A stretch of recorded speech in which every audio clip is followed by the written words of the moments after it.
Yes, I know, because I just pressed the button.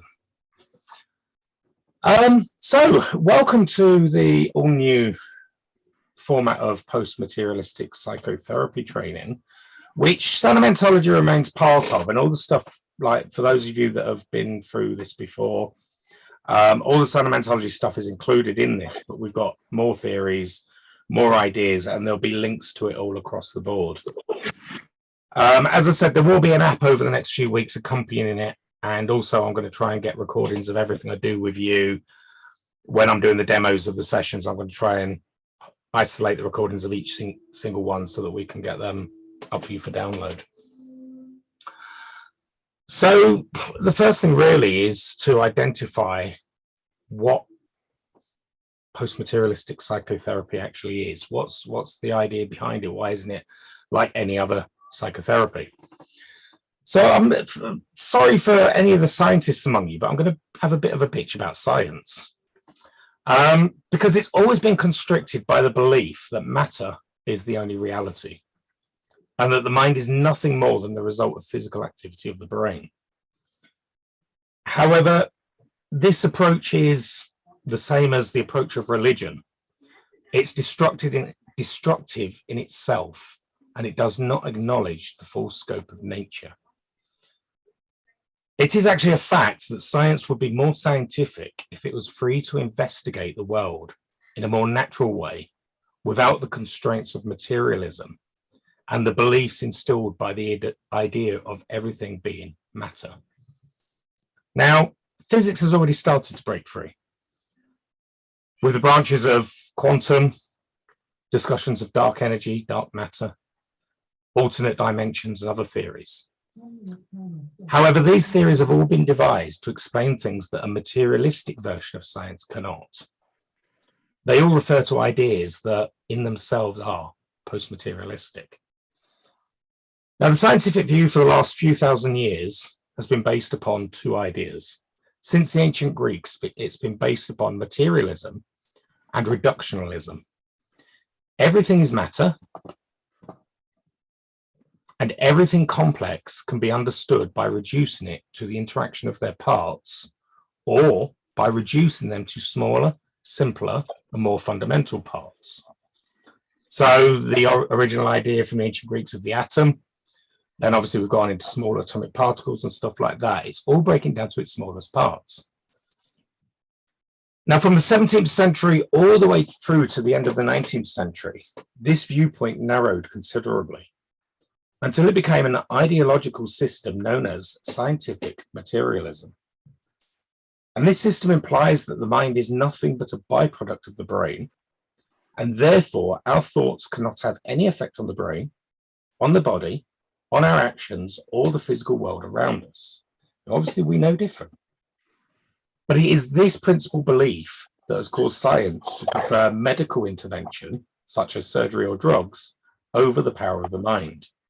And we all know how damaging potentially that is. But during the 20th century, the scientific materialism became dominant in academic teaching, which in turn led to the majority of scientists believing it was based upon an established evidence and that it represented the only way to rationalize the world. Because materialistic things can be observed, the methods based upon this ideology, which is what it is, an ideology or a dogma, have been very successful in developing our understanding of nature and of the development of advances in technology, where what we can see is what's important. However, this dominance within the scientific world has severely hampered the development and study of the mind and spirituality, and it's led to a distorted and weakened understanding of ourselves and our place in nature. Now, obviously, right the way through, we've throughout history, we've shut down witches and wizardry and all the different religions based upon the spiritual side, and it's all because of this whole dominance. Now, early in the 20th century, scientists started to observe phenomena within physics that could not be explained by the classically accepted materialistic style of physics. When it comes to elements we can't see or explain, For example, the expansion of the universe, quantum entanglement, the properties of photons, black holes, and even the Big Bang itself. Science has had to resort to theories that incorporate a post-materialistic nature. Quantum mechanics was developed and theorized in the 1920s. And one of its fundamental elements is that atoms and subatomic particles are not solid objects, and that they do not actually exist within a defined spatial location or time. Quantum mechanics also proved the link between the mind and reality by showing how the results of experiments were affected by the desired outcome of the observer. Now, some of you will have heard of the experiments with the tomato plants, or the rice experiment, where rice was stored in a jar, 2 jars of rice, one with I hate you on, one with I love you on, and kids in the classroom went and said to both jars what it said on the label, and the jar that had I hate you on went all rotten. These are common experiments. But even in the experiments, like the proper experiments done in science, especially at the quantum level, the desired outcome of the observer is usually the outcome that happens, because the observer's own thoughts interact upon the experiment, which basically fits in with what we're saying. Now, psychology has proven that mental activity can influence behavior, as can beliefs, goals, desires, and expectations. Research and our own work have also shown that our thoughts and emotions have a massive effect upon the physiological parts of the body, such as the immune system, blood pressure, heart rate, etc. Furthermore to this, oh, that's a big word, isn't it? Furthermore. Don't you feel academic when you write furthermore? Furthermore to this, in instances of clinical death due to cardiac arrest, sufferers have reported experiences of conscious mental activity. The reports have shown profound spiritual experiences in these situations, despite the fact that electrical activity in the brain ceases within a few seconds after a cardiac arrest. That in itself proves that consciousness is not rooted in the activity of the brain. Now, the materialistically inclined scientists dismiss these phenomena only because they are not consistent with the conception of a materialistic world. This refusal alone shows that modern science is an ideology, not science, as the dismissal of data that doesn't fit a model is antithetical to the true spirit of scientific inquiry. I should have practiced some of these words, shouldn't I? Now, it's not just near-death experiences that have fueled this dogma. Many other psi phenomena that are dismissed, where meaningful information is sometimes received without the use of the normal senses. Experiments have demonstrated that we can mentally influence, even from a distance, physical devices and living beings, including humans. They've done experiments where they've had the brain wired and had somebody have a higher level, higher dimension experience, if you like. And while they've been having those experiences, the activity of the brain picked up by the senses has been virtually zero, which shows whatever's going on is not happening in here. One such experiment, which also supports the post-materialistic model, alongside the group consciousness, and this is the experiment that's received the hugest acclaim and criticism alike, was the experiment of the 100th monkey. Now, I'll just give you a brief outline of the 100th monkey. You can look it up. But I'm sure it was an island off Japan, and there's several islands. And these islands are only inhabited by monkeys. And some scientists started going to one of these islands with tools. They had a load of dirty fruit. It started off with a load of dirty fruit that they dumped on the beach. And there was things like cloths and they showed one monkey how to clean the fruit and wash it properly so it could eat it. And all of the other monkeys started doing it just by repetition, watch and learn. Monkey see, monkey do. But what made it really interesting is the scientists only taught one monkey. These monkeys had no contact with any of the monkeys on the other islands. But once the 100th monkey started washing and sorting the fruit, the monkeys on the other islands started doing the same. And they had no way of learning this other than a group consciousness. These same experiments happened in other places as well, where monkeys have been taken out of a tribe, taught a trick, and then monkeys in the tribe have started doing the same thing. So there's lots and lots of these evidential stuff that science basically dismisses. So, as I said, do jump in with any questions here. But according to the post-materialistic paradigm, mind represents an aspect of reality as primordial as the physical world.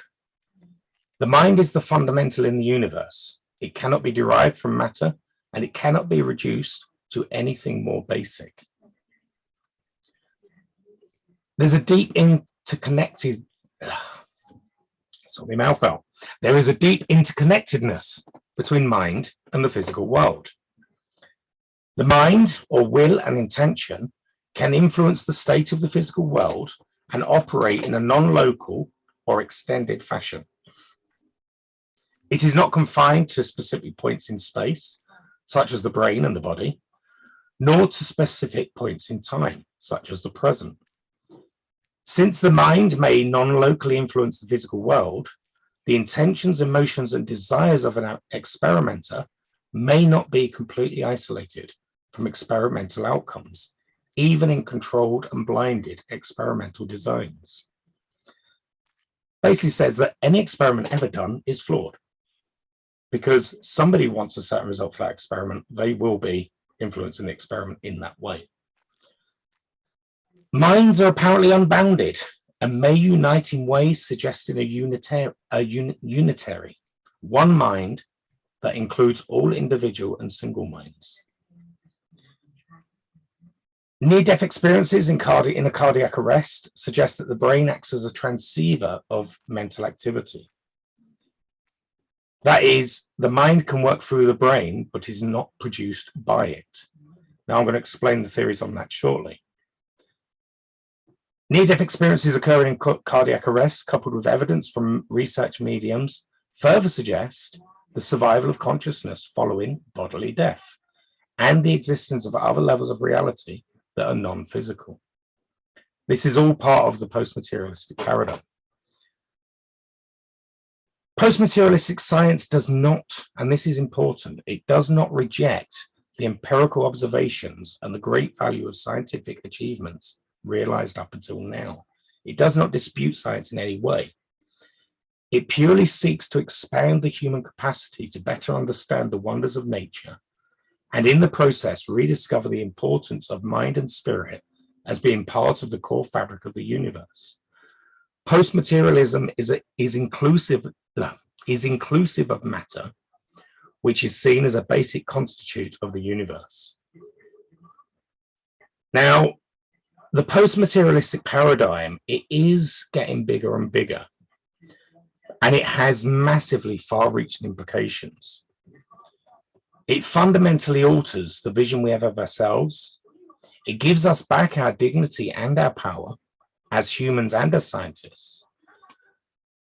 This paradigm basically fosters positive values such as compassion, respect, and peace.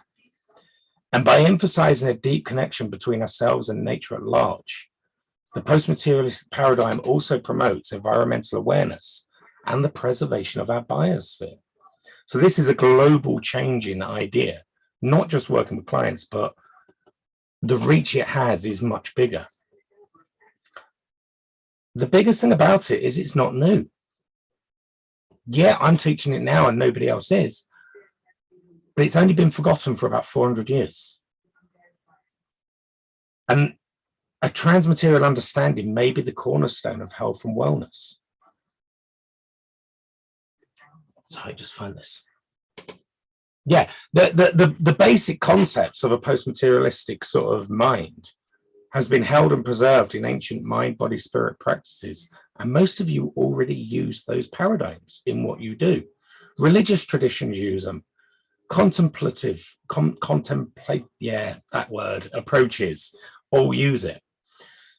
The thing is, as an academic view, and as a much wider worldview, the shift from materialistic science to post-materialistic science may be of vital importance to the evolution of the human civilization.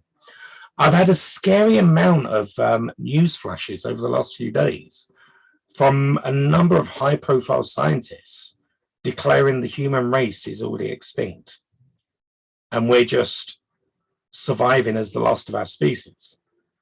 And I think that is part of this down to science, whereas shifting over to the idea of the post-materialistic science will change the path of our evolution. It's been theorized that it may be even more pivotal than the transition from geocentrism to heliocentrism, which was the basics of astronomy when all the scientists thought the Earth was the center of the universe and everything went around the Earth. And then Copernicus realized, no, the sun's the center of our solar system. We go around that. Obviously, that was a massive change in physics and science. The theory is that this will be much bigger. Not what I'm doing. Well, maybe it might be, but the shift in general across. So that's post-materialistic science. Any questions so far? Not a question, Matt, and I think just and again, I don't want to elongate the session, but I do like to have a bit of back and forth. But I very much came to a similar, not a similar conclusion, but along those lines when I was doing some training and I was informed that actually we have brain cells not only in our brain, but also they've now found them in our heart and in our stomach. And we have more brain cells in those organs than a cat has. And we all consider cats to be very intelligent. Yeah. So for me, also, and I read an article about where they're saying that they don't think memories are stored in the physical brain, that they're stored throughout the body. And so for me, that then becomes the mind and the brain, and and so for a while I haven't been constrained by that notion that it's all in the brain. But like you say, it's that next step, and that this we're going to explain this shortly in the next hour, but this takes it outside of that, as in it's not even in the body, it's not even part of us. The body is just, and I'll explain that in easier terms soon. But yeah, exactly. I think people are getting there slowly, but people are still putting their own limits on it. And when I look at all the different things out there, I think I put a post on Facebook not so long ago. Never have so many people been so right but so wrong at the same time, because so many people in different fields and different things are all doing the right thing. They're all doing the same thing basically, but they're just a small part of it. And if they, again, it's like what I've always said about science, religion, philosophy and everything. If they all come together and said, what are the common ideas across us all? And I think it's the same with this sort of stuff. If all the hypnotherapists and the Reiki practitioners and the energy healers and everyone else came together and said, right, what's common amongst everything we do? Because they're going to hit some really deeper truths. And that's what I'm trying to bring in here, if that makes sense. It's sort of, I'm not isolating out that hypnotherapy is the way forward or Reiki is the way forward. I'm trying to get a common denominator amongst them all and get rid of all the bullshit that's been associated with it all, if you like. But yeah, you're right. You're absolutely right. Anyone else, anything there? Yeah, go on, Sarah. I see hands up. I forgot Oh, that. yeah, hi, thanks. I was going to say I've got a very limited knowledge of physics within my education. I mean, I know other things, but I've never actually studied physics at all, and so my knowledge is very, very basic. I'm wondering if I need to. You don't need to dwell in on it. No. Okay. What you need to know, I'll cover, and anything else is irrelevant. It's like you don't need to know botany to plant a plant. Yeah. Plant. Okay. Yeah. Oh, okay. No, I just wondered if I haven't even got a GCSE in it, so. You're fine. That's fine. Oh, okay. I've only got quantum knowledge that I've learned myself. I've got no formal qualifications in any of it, so don't worry. That's all right then. Great. Thank you. Yeah. Go on, Alicia. Oh, yes. I just wanted to mention quickly, my son, he's an anesthesiologist, and his best friend, who's a resident anesthesiologist, had a cardiac arrest on the basketball court a couple weeks ago and was intubated. They found that his lungs were infected. Basically, he died, and they brought him back to life. And I, living 2,000 miles away, I went ahead and got Reiki 2 certified because I wanted to do whatever I could, and they were actually medical doctors, kind of open to it, which I learned that the Reiki certificate is like, it's everything I was doing anyway, but it's like a little more accepted. I don't know why that is. Maybe because all women were considered healers and witches, but now the Reiki practitioners have this lineage that they're allowed to. They don't burn Reiki practitioners at the stake. No, and it was like all the same stuff I was doing, but because I said Reiki, it was like, oh, okay, please do that. Yeah. Anyway. Well, this what we're going to do over the next 2 weeks is going to bring all that together on why it works and what part it has in the post-materialistic side, because every therapy that's out there works, and there's a certain reason why each one works. But if you can bring all those components together, then you've got more power to make it work even quicker. If you get what I mean. So yeah, we're going to talk about why Reiki works and everything else shortly. And this all comes into what consciousness actually is, and why it's affected at great distances and everything. So yeah, we'll cover that. But yeah, brilliant. Anyone else on any? Okay, so that's what post-materialistic science is. Not the psychotherapy side, just science altogether. And as I go on, obviously, I'm already running a psychology course, post-materialistic psychology as well alongside. But eventually, I want to develop with other people different branches of the post-materialistic science. So going into all different levels as well as what we're doing here, because it is far-reaching. It's a way forward. So the next part is sentimentology, and most of you know what it is, but I'll just go through it again quickly. Sentimentology is the healing part of the post-materialistic psychotherapy. Some people would prefer to keep calling themselves sentimentologists. Other people want to use the term post-materialistic psychotherapists. Use whichever you like. I did find one of the reasons I changed it in the first place was I did find the Americans were quite turned off by sentimentology by the fact it's similar to Scientology, which was unfortunate. And actually the principles behind Scientology probably suffered the same way, because there's some pretty powerful healing stuff in the whole practices of Scientology as well. Hence why Tom Cruise always looks so young compared to everyone else's age. I need to know those secrets. That's for another day.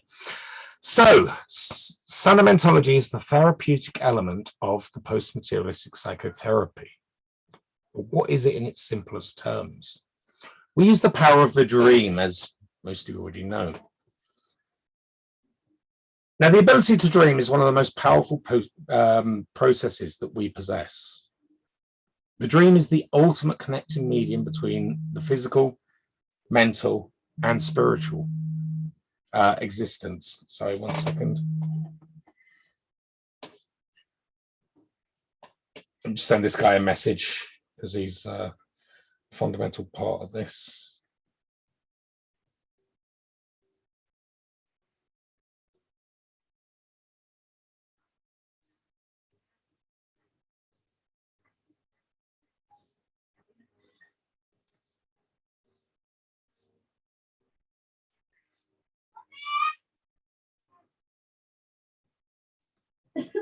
Right, that's fine. So yeah, it's the ultimate connecting medium between physical, mental, and spiritual existence. It allows the unconscious being to work without interference from the limiting and the critical conscious mind. Now, throughout history, some of the biggest life-changing inventions and discoveries were made due to this innate power. The sewing machine, DNA, the periodic table, Einstein's theory of relativity, Google, the list could go on. The sewing machine, for those that don't know the story, was great because the guy that invented the sewing machine spent months and months and months trying to do it. And he couldn't figure how to make it work. And he went to sleep one night and he had a dream. And it was a bit of a nightmare. He was being chased through a jungle by cannibals. And the cannibals basically told him that if he didn't invent the sewing machine, they were going to eat him. And then one of them threw a spear, and it lodged in the tree next to his head. And he looked at the spear, and the head of the spear had a hole in the spear point. And he realized the hole that the thread goes through needs to go in the point of the needle, not the back of the needle where they normally are. That solved his problem with the sewing machine. Straight through the dream. Dreams have been accepted for thousands of years as one of the best healing processes out there. Every religion incorporates dreams. Obviously, Christianity, Joseph and his Technicolor Dreamcoat, the dreams of the 7 fat cows, 7 thin cows, and things like that. But ancient Egypt, ancient Greece, Persia, they all record forms of sleep temples where priests would guide people into a dream and then leave them to heal. So I'm still checking for errors as well as I go. And this is basically something that evolution has developed to help us and other animals make sense and deal with the world around us. The problem today is that the world has changed faster than evolution could keep up. Back in the times when we lived in caves, we had a limited sense of purpose. All we basically had to do was look out for a small group of people in our tribe, think about our basic needs. So back then, our dreams would have been focused and clear, dealing with the limited issues that were current at the time. Is there a saber-toothed tiger outside the cave? Have I got enough wood for the fire? Are the crops going to grow this year? Nowadays, though, people worry and fear too much. We're driven by the media, by the world around us to fear, worry, and stress over way too much. Not being callous here, but people starving in Africa aren't our problem. In a reality situation, it's not our problem that somebody in another country is starving. As long as our family and our tribe and our village and our community are okay, that's all we're evolved to do. A pack of lions or a pride of lions doesn't care about another pride of lions 20 miles away. As long as they've got enough food, they're okay. Then we've got the constant bombardment from social media and other platforms. The sheer busyness of the world overloads our senses and, in turn, our amygdala. We've got television, films, video games, and the like. They all further this cataclysmic overload. The amygdala doesn't realize that zombies aren't real. The mind doesn't know the difference between fantasy and reality.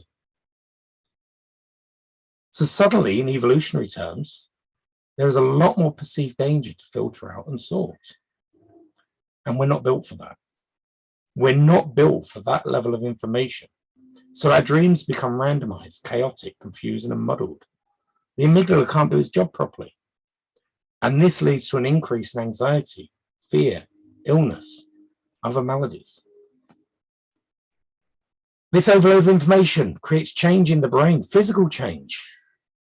The reticular activating system and other elements start to raise the awareness of danger and threat. This further increases the information that the amygdala must filter, and then suddenly we're in a vicious cycle. And this is where the magic of sanamentology lies. Because our protocols and our processes all utilize this ancient ability that we all possess. It uses the power of that dream. However, rather than letting the dream run randomly, as happens usually, us as therapists will carefully guide the dream, setting the scene and filtering out the unnecessary elements to allow the dream to resolve each issue systematically and methodically as it needs.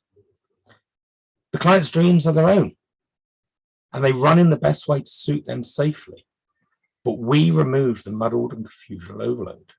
We become the priests of the ancient times with the sleep temples.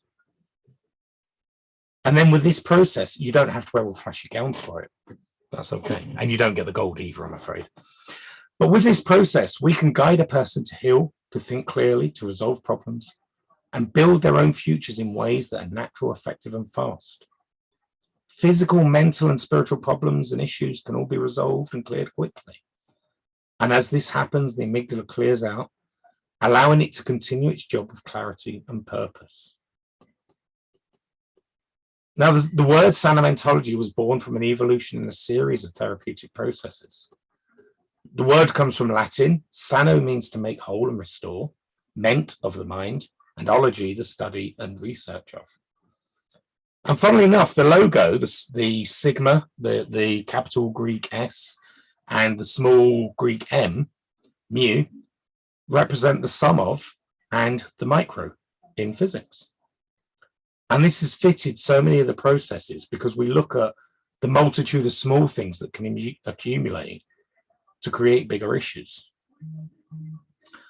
Basically, this whole process is a blend of therapeutic processes that break down the barriers between psychology, philosophy, science, and theology, because the truth is always somewhere in between. So any questions on that so far? Most of you heard all that before. If any of you have actually watched me adverts, you would have heard that read in Morgan Freeman's voice, and it sounded a lot better.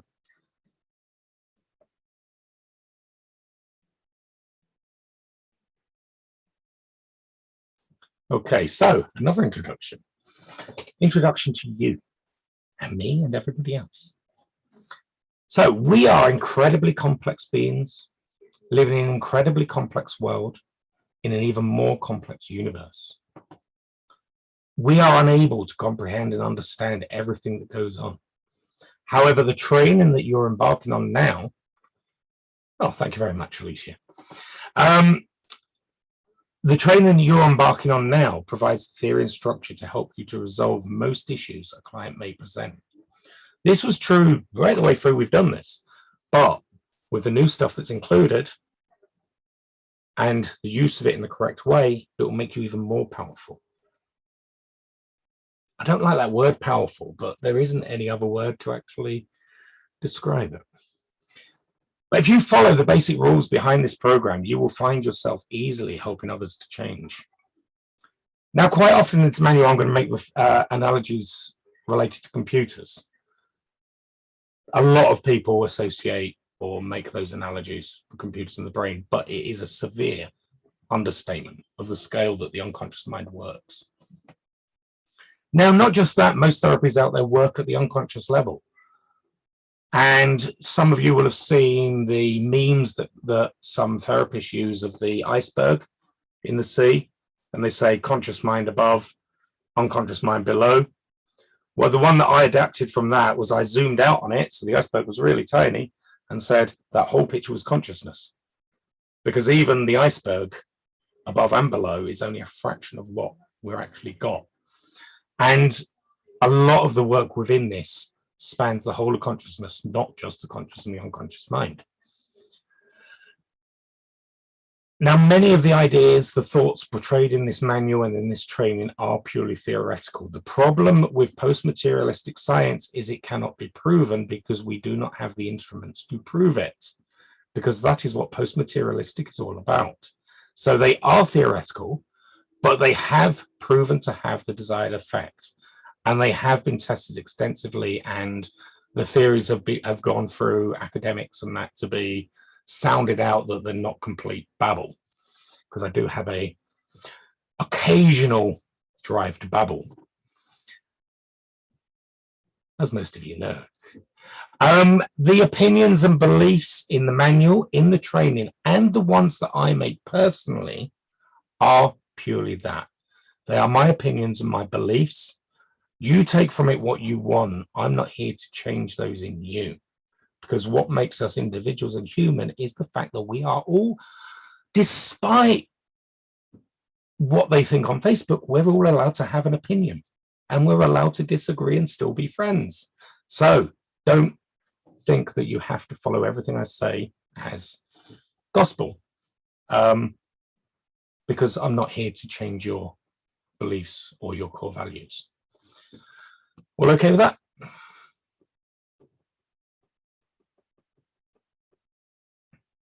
I was waiting for somebody to jump in and say, well, I disagree, actually. I can if you want me to, but I won't. So, right, we're just a couple of formalities. We do have what I dubbed back when I referred to this stuff as hypnotherapy, the Hippocratic Oath. And this is just a simple set of rules, which I'm going to zoom through because I get sick of it. I hate rules. I don't obey rules, so I don't like giving out rules either. So I'm just going to zip through them really quickly, just to clarify. I'm pretty sure you're all okay with this anyway, but I know there are people out there that don't follow these rules. So I vow not to overstep boundaries in my treatment of clients. Don't go above and beyond what you think you're capable of. And also don't form relationships. Don't go shagging your clients. Basic terms, it's simple. It happens, I'm afraid. And it is unethical and immoral. So do not overstep your boundaries. Unless you're medically trained and legally allowed to, do not diagnose your clients. You will see clients that you will think straight away, you're suffering this or you're suffering that. You don't tell them that because you could create that in them, but also you could cause a whole world of hurt. So keep your thoughts to yourself when you see somebody that you think, well, if you went to the doctors, they'd diagnose you with this. Not our business. You're only treating the root of it. Let the doctors treat the symptoms, although the symptoms will disappear if you dealt with the root. But we don't diagnose. We don't give things labels. We don't advise on drugs. No heroin, no cocaine. No, you know what I mean. One of the core things of this is removing pain, obviously. You're going to get clients that are on things like gabapentin, tramadol, stuff like that. They're going to say to you, what do I do about the drugs I'm taking? You have several options here. You can direct them to the NHS website, which will give them the weaning off process. And it's freely available on the NHS website. You could tell them to go back to their doctors and tell them they don't need them anymore and let the doctors wean them off. And if it's something, what I usually do, if it's something that they just get told to take as and when they need, well, if you don't need it, don't take it. But if they are on things like opiates, gabapentin, tramadol, stopping taking them instantly can be fatal. It can kill them.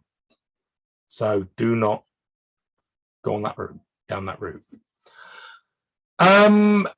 We don't impose our beliefs, ideas, or view of the world upon your clients. The client's political views, religious views, or anything else are none of your business, and yours are none of their business, and we don't interfere with that.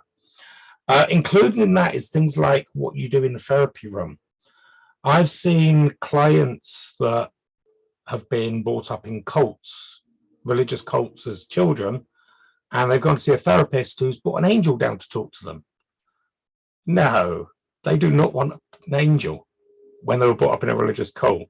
I've seen others that have gone to see shamans, and the shamans started whistling, and without realizing that the whistling was actually a trigger for this person's abuse. So we don't impose stuff like that. Think about your client as a neutral person, and you're neutral. If they're really big supporters of Boris Johnson, then you can boot them out if you like, but anyone else, yeah, you know what I mean. When you work with the client, their safety is your responsibility. That's their physical safety as well as their mental safety. If you're seeing clients face to face in your room, make sure they're not going to trip over, fall, or anything else, electrocute themselves. And also think about what you're doing with them at all times. If you've got any doubts, either refer out, ask advice, or just don't work with them, which is the next one. Cover yourselves, especially with pain. Always get an intake form filled in. You can use your intake forms that you already use, or there are some samples in the group. But there's one question that I would recommend you always put on, and that is, especially with pain, I will see a doctor, or I have seen a doctor, and make it a tick box. Because then if you remove somebody's pain and they go away and something else happens that's totally unrelated, they can't blame you. Did you see a doctor? No, you said you were going to see a doctor. If you'd seen a doctor, like you agreed. Very unlikely, but you obviously were aware we're in a world of people getting desperate and suing people for all sorts of shit these days. I asked you to uphold the values and principles of the McRothery College, which is the brand we're working under now. And all that is honesty, integrity, authenticity. Be nice, be a human being, don't be a twat, basically. Hopefully you can agree with that. I vow not to cause intentional harm, damage, or distress to any client, physical or emotional. I will assess sessions with an ethical view that aims to reduce the possibility of harm. Again, just look after your client. As soon as they walk through your door or you start a session with them, you're responsible for them. There's a few further rules to just protect the integrity of the team and the brand, and to help you all help each other. You have the group, the licensed team group. Use it to your advantage. Join in on there. Get help from people on there. Work with each other on there. Practice on there. No member of the team is to be rude, discourteous, or disrespectful to any other member of the team, either publicly on the group or via private messages or during Zoom calls. No member is to use the group as a whole or team members for financial gain through sentimentology. Any work you do with anybody else in the team, which is what you've learned through me, is pro bono. It's good for you to practice. It's good to get the whole team the best they can be. You'll get the service back as well. However, if you are offering something else to another team member, such as acupuncture or Reiki or to paint their house, then obviously you can charge, because that's none of my business. You're not required to help other therapists in the team. It's a choice you make. I do understand that we've all got lives. I think we're standing at 270 odd members at the moment. I got rid of quite a lot in there. So if you can't help, it's very likely somebody else will, but the help will be there for you too if you ever need it. Additionally to this, though, no member is to attempt to coerce or pressure any other team member into therapy. As much as you think, God, you really need some help, don't pressure people. It's their choice to make. Yeah, all good with that? Your client's safety is your responsibility all the time. Any questions? Nearly through the formalities. Next thing to cover here is abreactions. Now, I put this in for safety because I know too many people don't teach it. Because of the way we work, it's very unlikely that you're going to get an abreaction. I only know one person in this team that's used some of our stuff and had one, and that was in an extreme circumstance. Mostly, you're very unlikely to have them. I've had two people have an abreaction with me, and that wasn't through these processes. They were through traditional hypnotherapy stuff. But it's worth knowing what to do just in case. First of all, define what an abreaction is, because people get confused on this. The definition of an abreaction in traditional training is it's classed as the expression and emotional discharge of unconscious material, such as a repressed idea or emotion. It can be verbalized, especially in the presence of a therapist, and can present itself as lots of different levels of emotion, such as crying, sobbing, etc. If you don't make your client cry, you're probably not doing a very good job. That's not an abreaction at all. An abreaction, by my definition, in my thoughts, is when somebody is reliving a traumatic event as if they are there again. They don't realize they're not there. They are in the middle of the action again. That's an abreaction. And there's a hard set of rules to deal with this. If you notice somebody having an abreaction, they start tensing up, just things to look out for. When they start tensing up, their breathing to change, start breathing hard. They'll be sort of maybe jerking their head, listening to sounds around them that you can't hear. It can go extreme. It can be vomiting. It can be pooing themselves, weeing themselves. Anything that can happen in an extreme danger situation could happen in your room if they're having an abreaction. The first thing to remember is keep calm. If you go into panic, you're going to fuel their panic, because they're just going to think you're there with them experiencing it as well. So keep calm, show confidence and control, and you will be able to bring them back to the present easily. Very important, do not touch them. Instinctively, you might want to reach out and grab their shoulder or put your arm around them or give them a hug. Don't, because you could create an anchor or a trigger that they'll leave your therapy room all happy and go home, and their partner will say, "Oh, how are you, love?" Put their arm around them and whang, they're back there again. So do not touch them. Stay clear. Talk them calmly and authoritatively back to the present. Let any scene fade. Fill the chair that they're sat in. Talk about things in the room that are around them that they can hear. If you've got a ticking clock, you can hear the ticking of the clock. You can feel the chair under you. As you follow my voice and coming back to the present, letting all the scenes fade and back here, bring them back, knowing that they're safe and they're secure. And then as they do that, bring their breathing back under control as you breathe in and out, and make it their focal point, because it's the one thing we've all got at all times, regardless of anything else. If they haven't got their breathing, then that's the least of your worries, I'm afraid. But their breathing will always be there if you can help them. As I said, these types of reactions are very unlikely in this sort of therapy. I don't know anyone apart from one person that's had one, but it's important to know what to do just in case. Okay, all good with that? Okay, so let's take a quick break, 5-minute break. Go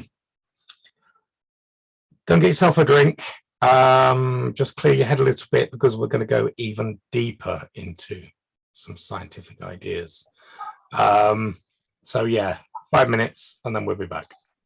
Martin, can you remind me how long the session is this evening? We'll be done by 9 latest, maybe earlier. Yeah. No, When I start seeing people flagging, then we'll yeah. I thought that's what it was, but I then thought, you know, and, No, so that's good. absolutely fine. Thank you. Okay, so yeah, just after 6 back, a couple of minutes past 6. Next today, we're talking about the theory of relative reality. So see you in a minute.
No, it's swelled up down there. Then.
I'm going to get up and shift around in a bit just because I'm changing chairs because I've been sat in this one chair for 8 hours, Oh, 9 hours now. So I've said to Habby, can they bring me through a different chair? Oh, fair enough. A more comfortable one. I'm sat at a dining chair. So No worries. Yeah, if I sit in the dining chair for even more than an hour, my butt bone kills. Yes, yep, No. Absolutely. So Never good. no, we have a couple of office chairs at home, but because there's myself and my son and me, sorry, my husband, my son and me, son's doing his homework, so I've said just roll the chair through in a minute. Yeah, you're right. It's not that I'm bored or anything, but yeah, I'm enjoying it so far. Thank you. Oh, good. Not lost anyone yet, I hope. No, wouldn't have thought so. It's nice to see the diversity. Well, I'm assuming diversity. Do you know what I mean? Because obviously, I don't know all these individuals on the call, but We got people in the team from just about every creed, color, race, religion, everything. Yeah. I know we got no Jehovah's Witnesses. They're not welcome. No. They can be wrong. But everything else, yeah, we got people all over now. It's great. Brilliant. That's if they're all going to come back from their break, that is. They're back. Yeah. What you were saying about the Jehovah's Witnesses then, it just made me, I can't hear that without thinking of the Monty Python sketch where he's singing about Jehovah, and the stoning him. Yeah. Oh dear. That is one of the most classic films ever. It's Jasper's favourite, so I've got to be careful that he doesn't absolutely kill it for me because we keep watching it. Like, loads. I'm like, I love this film. Yeah. They've made a politically correct version that they're releasing. It's 4 minutes long.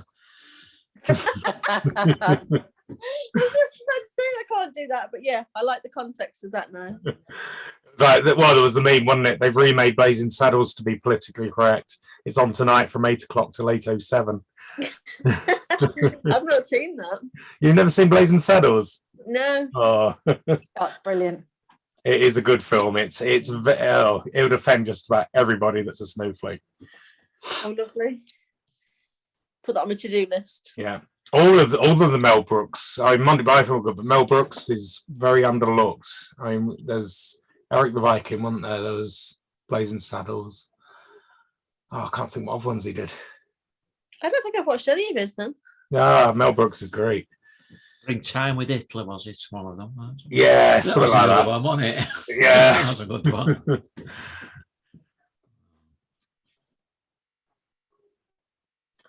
Am I making a book of today's version? Yeah, I'm actually debating having it published officially as a sort of work of fiction. But one way or another, there will be a book that you can buy. If I keep it the way it is, it'd be quite expensive. Whereas if I get it published properly, it'd be quite cheap. But I'm looking into that at the moment. What's going to be effective, because it'd be an easy way to spread the word as well. Sort of if people can sort of look at it and that, they're still going to train in it regardless. if they like it, it's going to get the word out better. Just finding somebody that's not going to charge me the earth to publish it. So, okay, are we all ready and back? So the next bit is this was sort of towards the end of the last lot of training, but I've brought it to the beginning because it's worth being aware of this stuff before you actually go into the therapy side of stuff. And this is what I termed as the general theory of relative reality, obviously a play on words from Einstein. First thing to look at is our dimensional limitations, because we are dimensionally challenged beings. We live in a third dimensional world, and this causes limitations in our abilities and our understanding of other dimensions. The way it works is a one-dimensional being would be unable to perceive a two-dimensional being. A two-dimensional being unable to perceive three dimensions, and us as three dimensions cannot perceive the fourth dimension or higher. Now, we can work and manipulate all the dimensions below us, but not the ones above, although we can perceive its effects. And this is only due to the way our brains are trained. Our brains don't know how to look for anything more. There was a novel written in 1884 by Edwin A. Hubbard called Flatland, A Romance of Many Dimensions. And basically, Abbott described the life of a two-dimensional square. Its entire world was two-dimensional. So despite there being lots and lots of different shapes, from the viewpoint of the square, it could only see other lines. Then the square gets visited by a sphere, and the square cannot comprehend this until the sphere takes it to a 3D world and teaches it how to see in 3D. The square learns about the 3D world and understands it, and then asks the sphere about other dimensions beyond 3 dimensions. And the 3D sphere turns around and says, what other dimensions? Because it cannot perceive anything higher than 3 dimensions. And that's us. Our brains are trained to see the 3D world below, but nothing higher. Even to that point, we have a misconception of it, because if I say to you, draw a 2-dimensional square, what would you do? You draw a square on a piece of paper. There's a little bit of a problem there, because that's actually 3D. Even though the line you're drawing is only a couple of atoms thick, it's still 3D. If it was true 2-dimensional, you wouldn't be able to see it at all. Now, there are 2-dimensional particles. I want to say axions, but I don't think they are. I think it's something else. But the way I theorize it, and we'll go into this further on, is that a 2-dimensional particle is a thought. And there's also 1-dimensional particles, which are even smaller, which would be a singularity or an intention. They cannot be seen, but they can be perceived by us. So the intention is 1-dimensional, thought is 2-dimensional, physical, us, 3-dimensional, etc. But going back to the way we think about 2-dimensional and everything like that, because it's slightly different conceptions, if we wanted to draw a conception of 4 dimensions, we would need to draw a 3D cube and then draw lines perpendicular to all of the other dimensions within that cube. That's not an easy thing to comprehend in our brains. Another way maybe to draw a 4-dimensional version of a person would be to draw 3-dimensional versions of that person in every moment from birth to death, and then overlay them. The only problem with that would be the acceptance that time is a 4th dimension, which was made famous by H.G. Wells in The Time Machine. But that brings us nicely to talk about time. Albert Einstein acknowledged the 4th dimension as being time as well.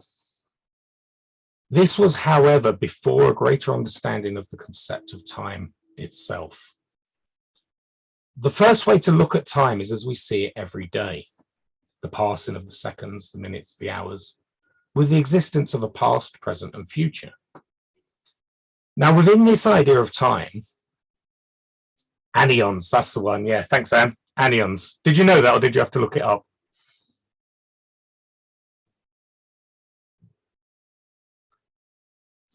The answer. I do talk about anions later on. They are in the manual, so I did know it. Axions. What are axions? Are they subatomic? I don't know. Don't matter. Anyway. Axions are nerves. Yeah, that's it. The axion. Yeah, it's the nerve ending. Yeah, that's the one. Yeah, that's right. So within this idea of time, we will only ever be able to move forward when we look at a past, present, future. And this is down to the second law of thermodynamics. Newton's second law of thermodynamics basically states that a cold object can never transfer heat to a warmer object. When an object is warm, its molecules vibrate. If it's brought near to a cold object, whose molecules are vibrating less, then the vibration of the molecules in the warm object jostle those in the cold object, making them move faster, thus warming the object up. The lower vibrating molecules in the cold object could never make those in the warm object move faster. You cannot take a cold cup of water and a hot cup of water and warm up the hot cup of water hotter with the cold water. Basically what the second law of thermodynamics states. Now, everything, absolutely everything that changes generates heat at the same level. Even the process of us having a thought generates heat. Therefore, that says that time can only move in one direction. Otherwise, you'd have to have the heat being transferred to a warmer object. You'd have to have the process go in reverse, which cannot happen. So this whole concept of the second law of thermodynamics led to the idea of entropy. Something at low entropy will always change to a higher entropy. A freshly open pack of cards, where they're all in order, has an entropy value of 1. Now, there's lots of other ways for the cards to be shuffled. That's what makes thinkers so hot. Oh, I love that. Yep. There's actually 8.0658 times 10 to the power of 67 ways for a deck of cards to be shuffled. So basically 8 with 67 zeros at the end of it, which means it has a higher entropy number. So when you shuffle the deck, they all get muddled into one of many combinations. However, this is where it gets tricky, because the order of the cards is a man-made concept. Every new combination is also unique, therefore has an entropy value of 1. So shuffling a deck of cards has the exact same chance of putting all the cards in the right order as it has of any other combination. In this same way, the numbers 1 to 6 have the same chance of being drawn in the lottery as any other combination of numbers. You've got as much chance of winning the lottery with the numbers 1, 2, 3, 4, 5, 6 as you have anything else.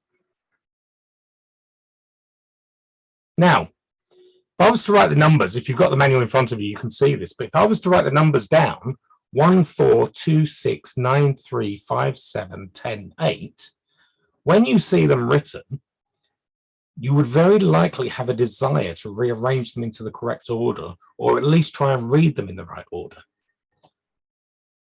Why is that? Because our minds have the desire to create order from disorder, to make the insensible sensible. Make sense?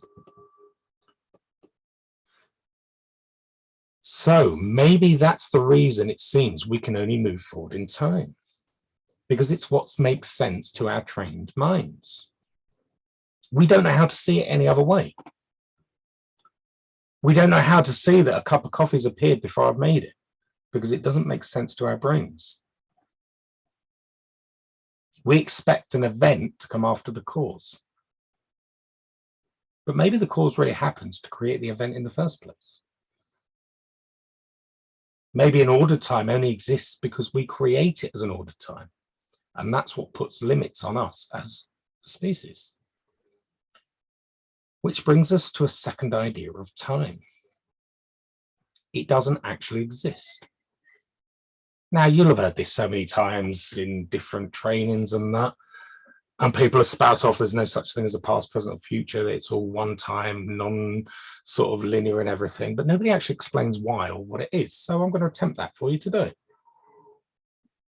Well, page number 25 in the new manual so far.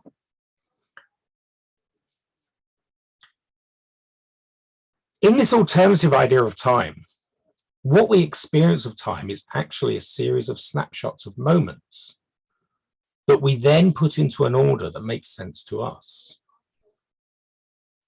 Think of an old movie reel. Yeah, you're all sort of around my era, so you'll all know what was before CDs and DVDs. But if you imagine the old camera films, like the movie films on the big reel, and the film's made up of a series of still images. Now, these pass through a projector at a rate of 24 frames per second. And our brains then convert these still images as moving pictures. But basically, they are a series of still images. But from those still images, we can see the passing of time. And so it is with time. But rather than 24 frames per second, we have 10 to the 44, or 100 million trillion frames per second. We're going to be talking some big numbers later as well, bigger than that. That's 10 to the 44. We're going to go into non-Hertzian stuff, which goes beyond that, way beyond that. But yeah, 100 million trillion frames per second. Where are all these frames? That's what brings us to the fourth dimension. As Einstein predicted, time does reside in the fourth dimension, but in a different way to what we think. Rather than being like a river flowing from past to future, it's more like the movie reel. The fourth dimension and all the higher dimensions all work at the quantum level. All the dimensions work at the quantum level. We'll talk about that later. But referencing the fourth and higher, they only work at the quantum level. Now, at the quantum level, or the microcosmos, everything is granular. The term quantum is nothing scary, nothing to be misunderstood. Quantum purely refers to the smallest of things, the minimal amount of any entity involved in an interaction.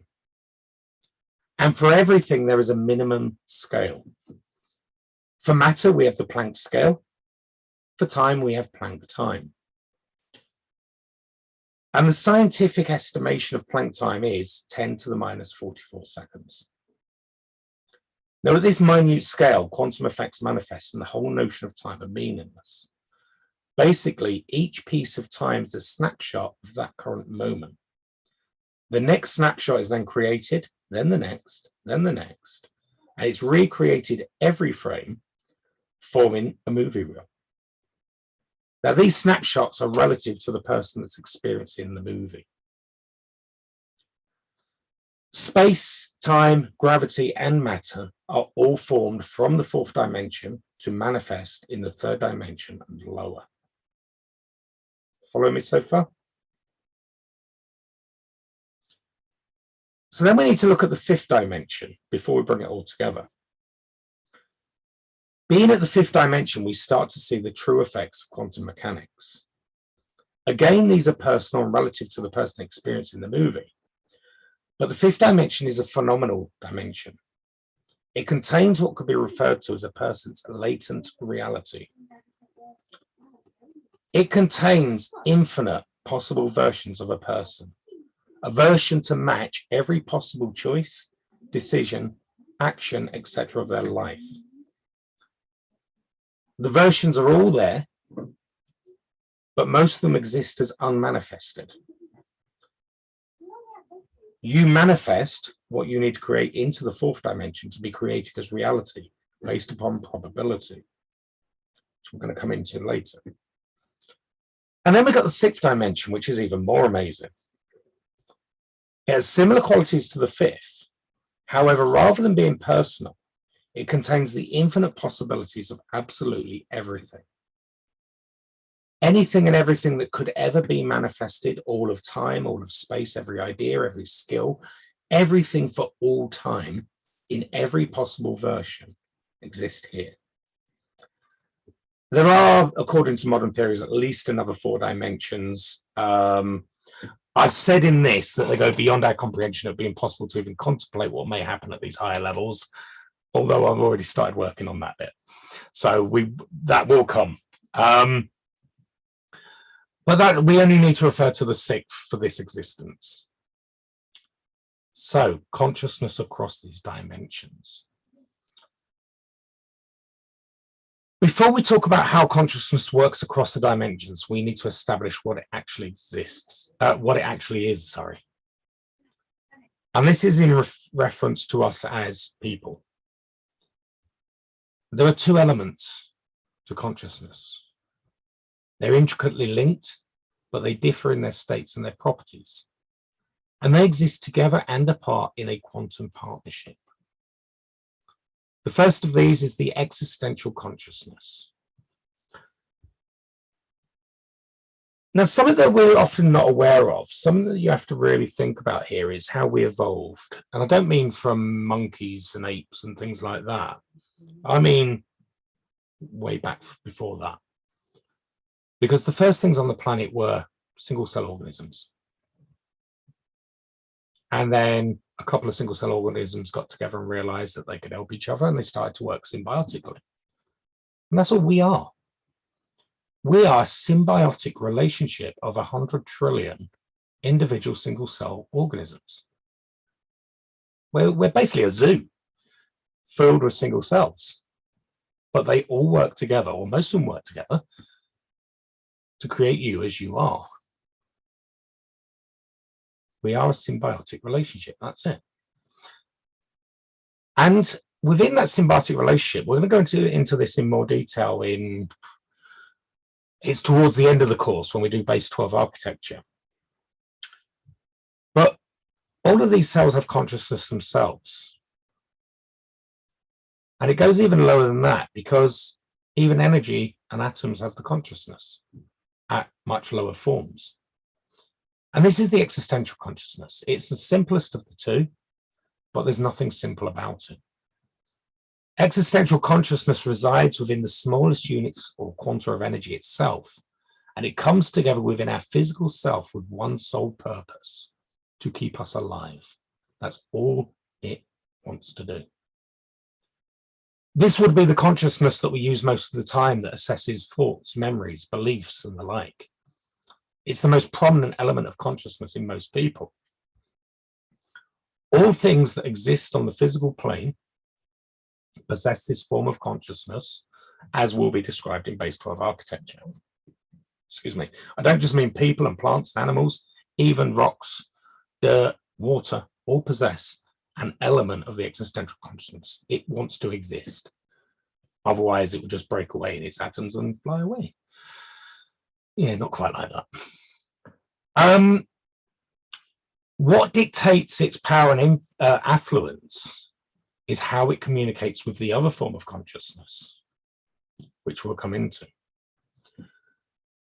The existential consciousness resides solely within a physical form. It cannot exist outside of matter. It spans the lower levels or planes, influencing only the conscious mind or the physical plane, and the unconscious mind or the mental plane. And its effects are communicated across the higher planes, however. The existential consciousness runs entirely on programs that are created over time.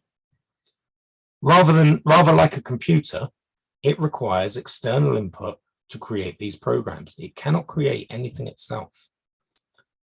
The sources of the external input can be the conscious mind, your own choices, other people, the environment, or the laminal consciousness, which is the other part. Every single thing that happens to a person will result in a line of code being written. This code will form either a response or a reaction to a stimuli. We'll know that, don't we? The existential consciousness has no imagination. It's not got no, it has no concept of right or wrong on its own. Any programs that get coded within the existential consciousness will run despite the consequences, as long as other programs do not cancel them out. Now, we've got hardwired programs for self-preservation and safety that will usually override a program for harming ourselves. Unless something serious has gone wrong, generally we won't harm ourselves. The standard programs for morals and standards that are usually instilled in us as children will usually override a program to actively cause harm to others. Now, to prevent the installation of a damaging program or a code, we've got the equivalent of a computer firewall, a filter that checks every stimuli and external input to check what is allowed into the programming. And this is referred to in therapy circles as the critical faculty or the critical thinking. People call it different things and they argue over who's right and who's wrong. They don't really care. It just is there. An analogy that I'll be referring to later is that the existential consciousness is like a castle, and the critical faculty is the guard preventing invaders from entering.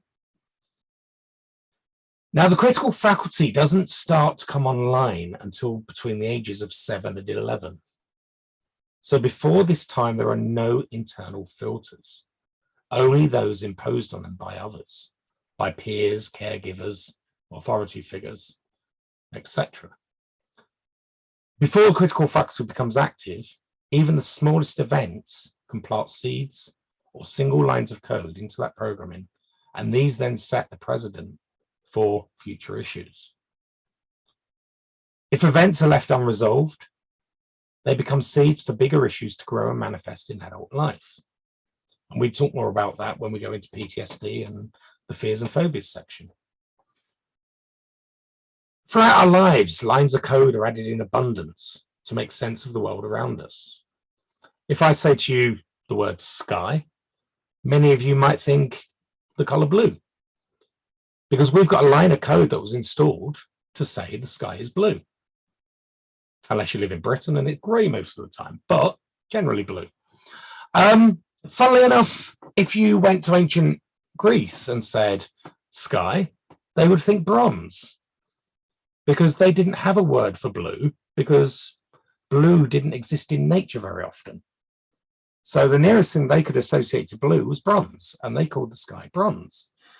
Completely different. I don't know how their eyes worked, but that's the way it was. Now, all of this is simple thinking. The unconscious mind is running billions of lines of code simultaneously. It will use the equivalent of a computer's if and go to commands, and it will analyze all the given information input from the senses, all of the senses, not just the ones we're familiar with. We think about 5 senses. Scientists agree there's now between 14 and 20. But it will take the input from all of those senses and run programs that we're not even consciously aware of to come up with an instant response. Sometimes it's a physical response or an emotional response. We'll react in some way with a movement or an emotion. Sometimes it's a feeling, that gut feeling you get, that intuitive feeling. And this is important in understanding how many issues come to manifest within a client. These lines of code can have a positive or a negative effect on a person. For example, input from the nose as a response to the smell of baking bread might bring back positive memories from childhood. Whereas the sound of a raised voice might spark a fear response if they're in an abusive household. Now, this is all important as it's ensured our survival over the millennia. But the problem is the existential consciousness is not able to discern what's beneficial and what's detrimental. When we've got single lines of code scattered, the overwhelming programming will override the detrimental stuff. But as more lines of code get written that support the original detrimental code, the stronger that program becomes. And again, we'll go into that in more detail later. We've also got the way things are said. Phrases spoken to us as children can have far-reaching consequences. Some of them are deliberate. You can't do that. You're always wrong. Others might be flippant, such as, You eat that, you'll get fat, or you stupid child. But whether they're deliberate or flippant, they cause the same damage in the long run, because they form a series of limiting beliefs or negative affirmations. Another example of the way phrases can be altered or changed by the mind is the following three phrases. Said to a child, you are naughty. You're always being naughty. You're being naughty. To an average Joe parent, they all convey the same message. There's no difference between those messages if you say it to a child. But the existential consciousness will program them differently. The first is an affirmation. You're naughty. It's a statement of fact. The child is fundamentally naughty. Why has it got any reason not to be naughty? You are naughty. Of course I'm naughty. I'm always naughty. The second's a belief. They're always being naughty. Oh, if I'm always being naughty, I better always be naughty then, hadn't I? That's a fact. Or a belief, sorry. The third one is a statement of the current moment with no future connotation. The child is being naughty now, but it's an act of the moment rather than an expected act. And the existential consciousness will take it completely differently. Make sense? So the differences in those three phrases will all result in a different program being created within the existential consciousness. Any questions on the existential consciousness? Okay, so that brings us to the second of the consciousnesses. Did I do enough? Is there? The laminal consciousness. This is the consciousness that exists across all planes and realms. It encompasses all elements of a person's being, their past, their present, their future, in all possibilities, all probabilities. As we're going to describe in the general theory of relative reality as we go back to it, it's the part responsible for guiding us, for leading us, for creating us and our reality. It's where all thoughts and ideas are accessed. It's where memory is stored. Not necessarily memory, but yeah, we'll go into that a bit more.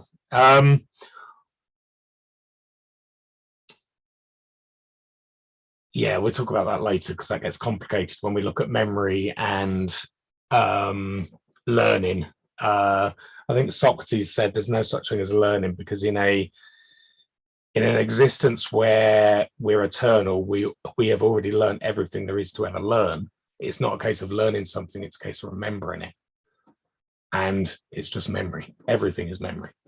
And it's not stored within us at all. That's a whole another section. The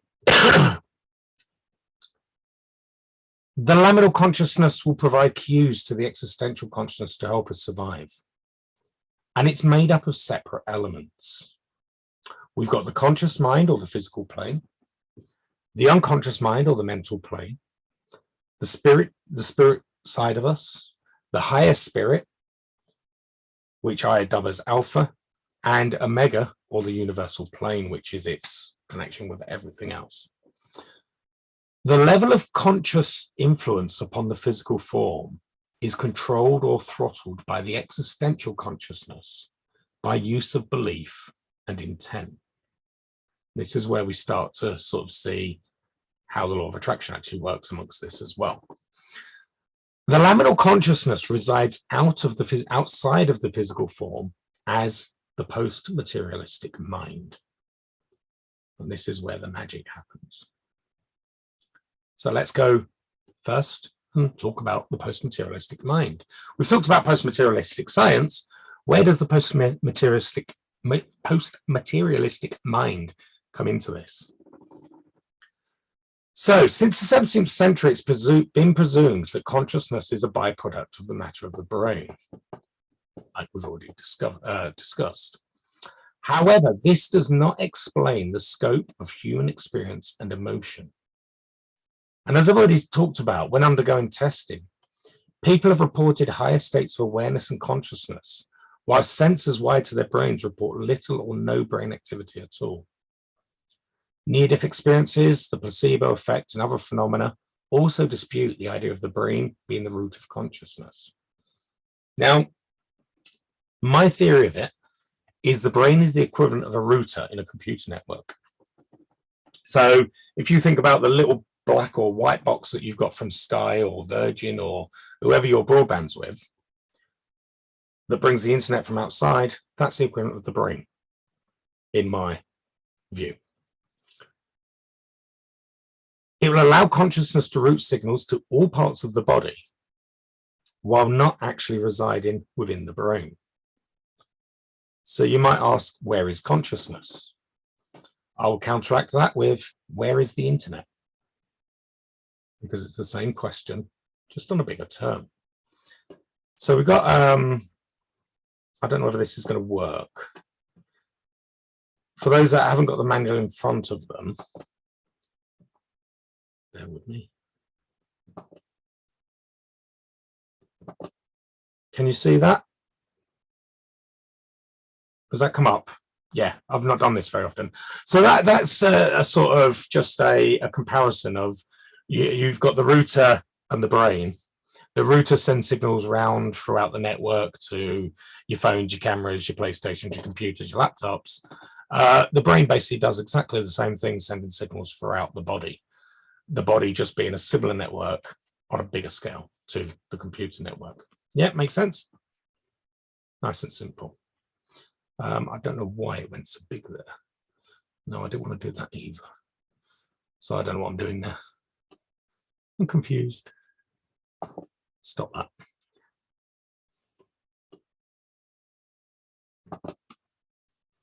Sorry, let's find back where I was. I think I need a second screen for this. So my view on this is that liminal consciousness is pure energy that resides across all dimensions. It's non-spatial, non-time, locational, whatever it is. And it works at the quantum level, and it's more powerful than we could ever understand. The brain limits the potential by use of the existential consciousness, just like a router can prevent signals from certain sources and can throttle the inflow of information. So your internet going past your house is probably running at about 40, 50 gigabytes. Whereas as it comes into your house, you might be lucky to get 100 meg because the router is going to throttle that down to what you're going to access. And your mind does the same thing. If we didn't have that filter, we would go mad because we'd have access to every bit of information available to the entire universe. And we couldn't cope with that. This is something that's been known because we've already got the phrases for it. The more you expand your existential consciousness by eliminating limiting beliefs, the more you will allow information in. You become broad-minded. The more narrow-minded you become, the more the information is limited. Now, this throttling of information from the higher dimensions can lead to a partial desynchronization between the higher levels and the physical form. This can lead to a loss of awareness to what the body's doing, and it will result in issues such as psychosis, loss of memory, split personality disorders, and more. The more expanded the existential consciousness becomes, the more broad-minded you become, the more information can enter our awareness. And we find formerly unexpressed abilities and ideas suddenly emerging. If a person can successfully reap the benefits of this process, that person will be referred to as a genius or a prodigy. Now, it's important not to become overwhelmed, unsettled, or caught up in these processes, because it will either reverse the expansion and you'll be fixated on one particular idea and get locked into it, as is what happens a lot with your religious leaders and stuff like that. Or it can result in maladies such as schizophrenia and other psychotic issues. Again, we've got a phrase. There's a thin line between genius and madness. And it's entirely and quite literally correct. However, the more that is allowed through and accepted or acted upon, the wider the existential consciousness expands and the more ideas or skills manifest. And you'll often see it with artists or inventors that take decades to do their first thing or write their first book or paint their first picture. And then suddenly there's hundreds and hundreds of buggers coming out because they've expanded the consciousness initially, and then it's just become like a flood. Make sense?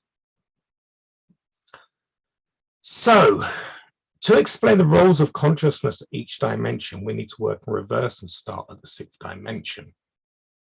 I'm going to go over to my paper here because I need to bring these pictures up again.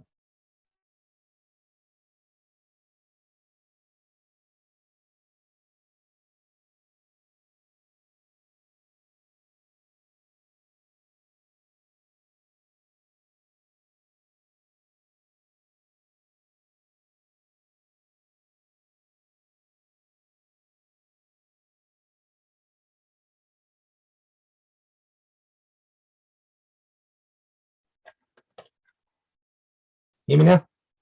Yes, now we can. Don't know what happened there. So the 6th dimension, as already stated, contains everything that can be. This is what the spiritually inclined would refer to as the universal source. The religious would regard as God, others the collective consciousness, the overseer of everything. It's what I refer to in most of my work as Omega. As a term, collective consciousness is probably the most accurate, but it's not a thinking mind as some people view it.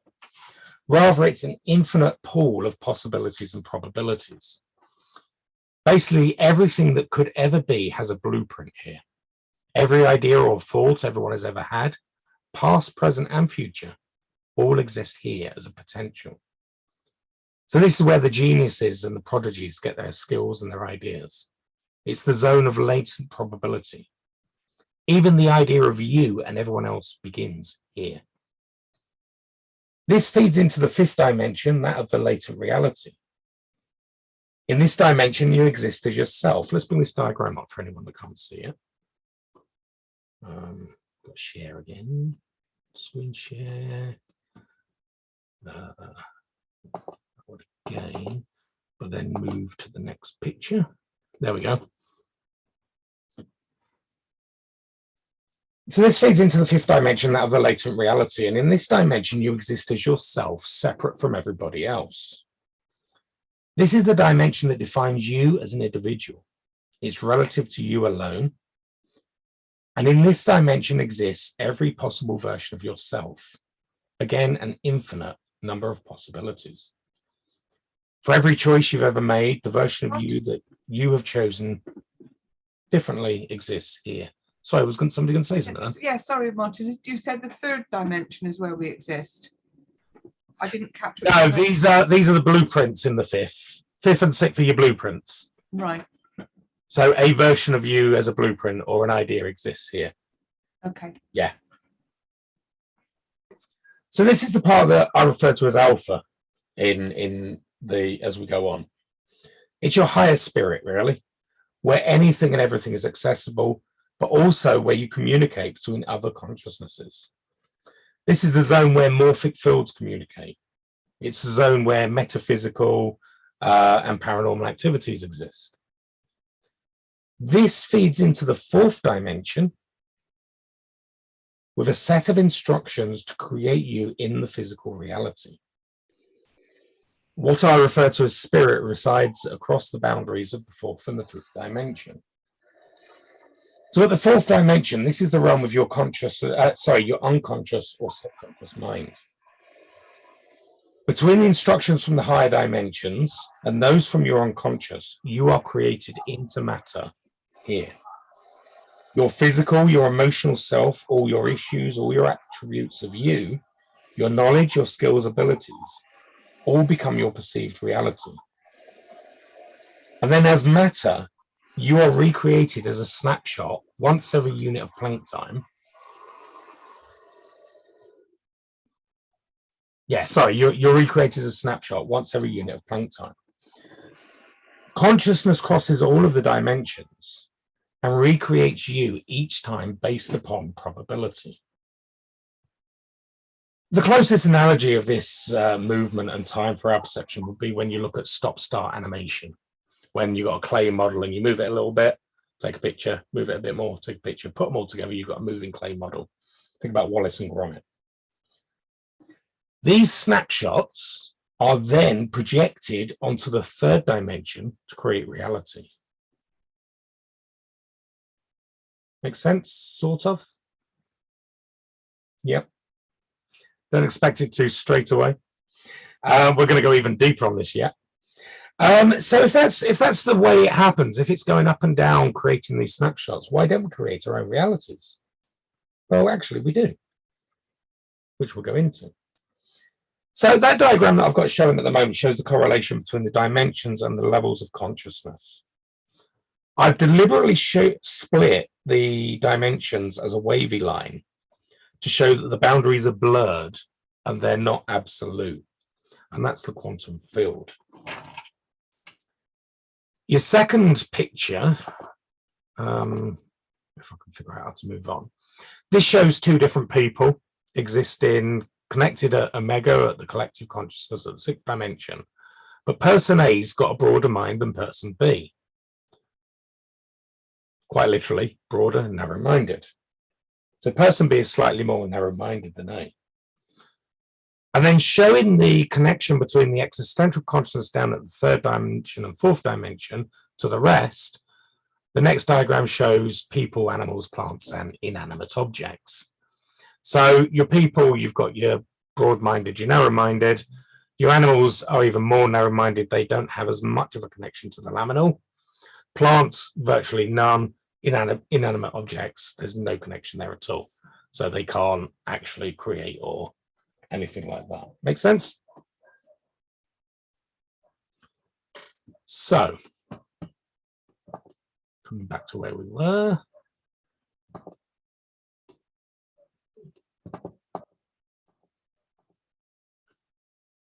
So then we cross on to the quantum probabilities. How is each snapshot made? Every time a snapshot's made, it's based upon the probability.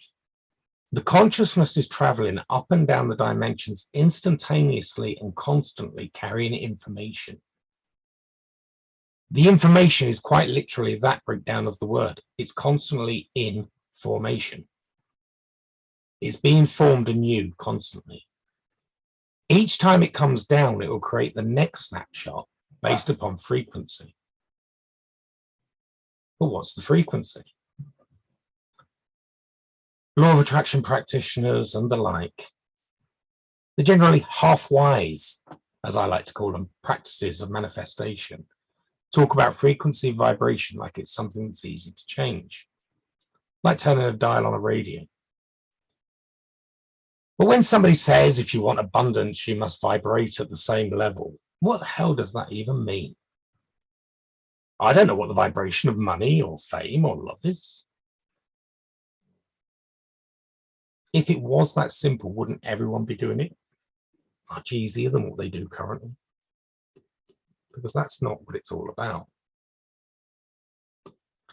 Now, I'm going to hold that there. I have actually got a whole formula to work out frequency, and it's based upon 12 factors, but we need to go into the laws of attraction first. I can't actually remember whether I've included the... Yeah, I have. I think I have. If not, I'll just go through it with you. Any questions so far? Have I lost you all completely now? It's getting more complicated yet. On a quick break? Okay, let's take 5 minutes again. Yeah, back at 5.2, and then we'll go on to the next section when Hawkins meets, sorry, when Hermes meets Hawkins. That's right. So, see you at 5.2.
So everyone's sort of following along here.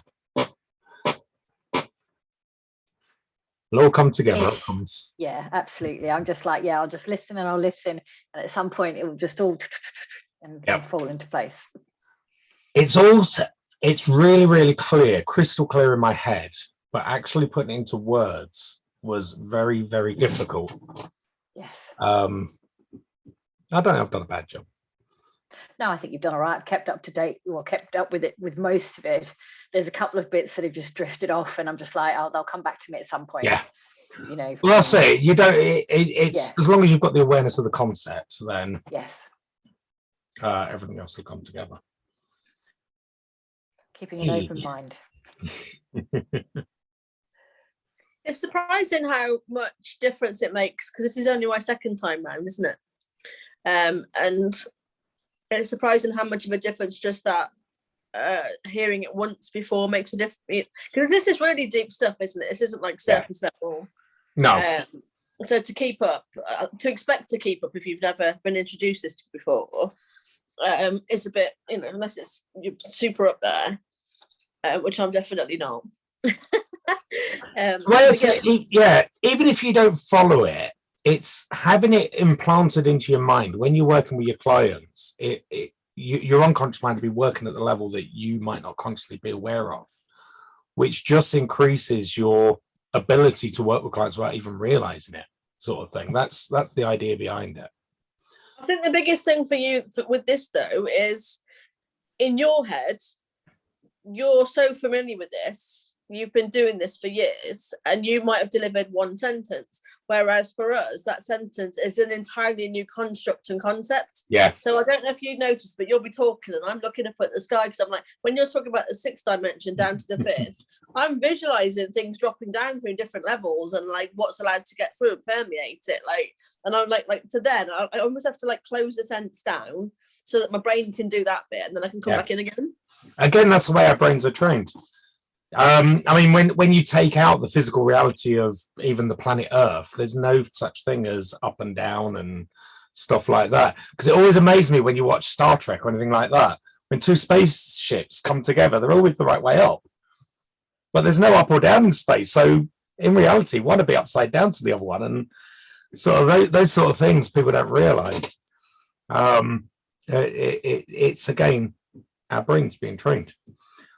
One of the concepts people struggle with is, we were talking about this on the last lot of training, the fact that the way we see the moon is not the same as people in Australia see the moon, because they see the moon the other way up. But it's a concept that a lot of people can't actually grasp. But they're actually upside down to us, so therefore the moon's upside down to them, to what we see, sort of thing. Yeah. Interesting. Not quite the same, but similar. I did struggle to get used to a different night sky. So in Australia, I was used to looking up, seeing the Southern Cross and my star formations that I was used to. And actually, it was really unsettling being in the Northern Hemisphere and thinking, well, we're all part of one planet, yet I can't see those stars that I'm used to seeing. Very, very different. Yep. And that's what throws out the flat earthers. The Flat Earth Society that got members all around the globe, as they state on their website. Read that again. I'll tell my sister, it'll freak her out if she thinks the moon's going to be upside down. She's in Australia. Yeah. It's if you take a photo here and they take one there and you put them, it'll look like it's upside down to them. I mean, how do people even consider the Earth being flat? I talked to one of those people once, and I'm like, there's still people out there that think Boris Johnson's a good prime minister. There you go. Yeah, We're Donald Trump. Same concept. They are definitely people who are traveling from a different reality. Oh, yes. 100%.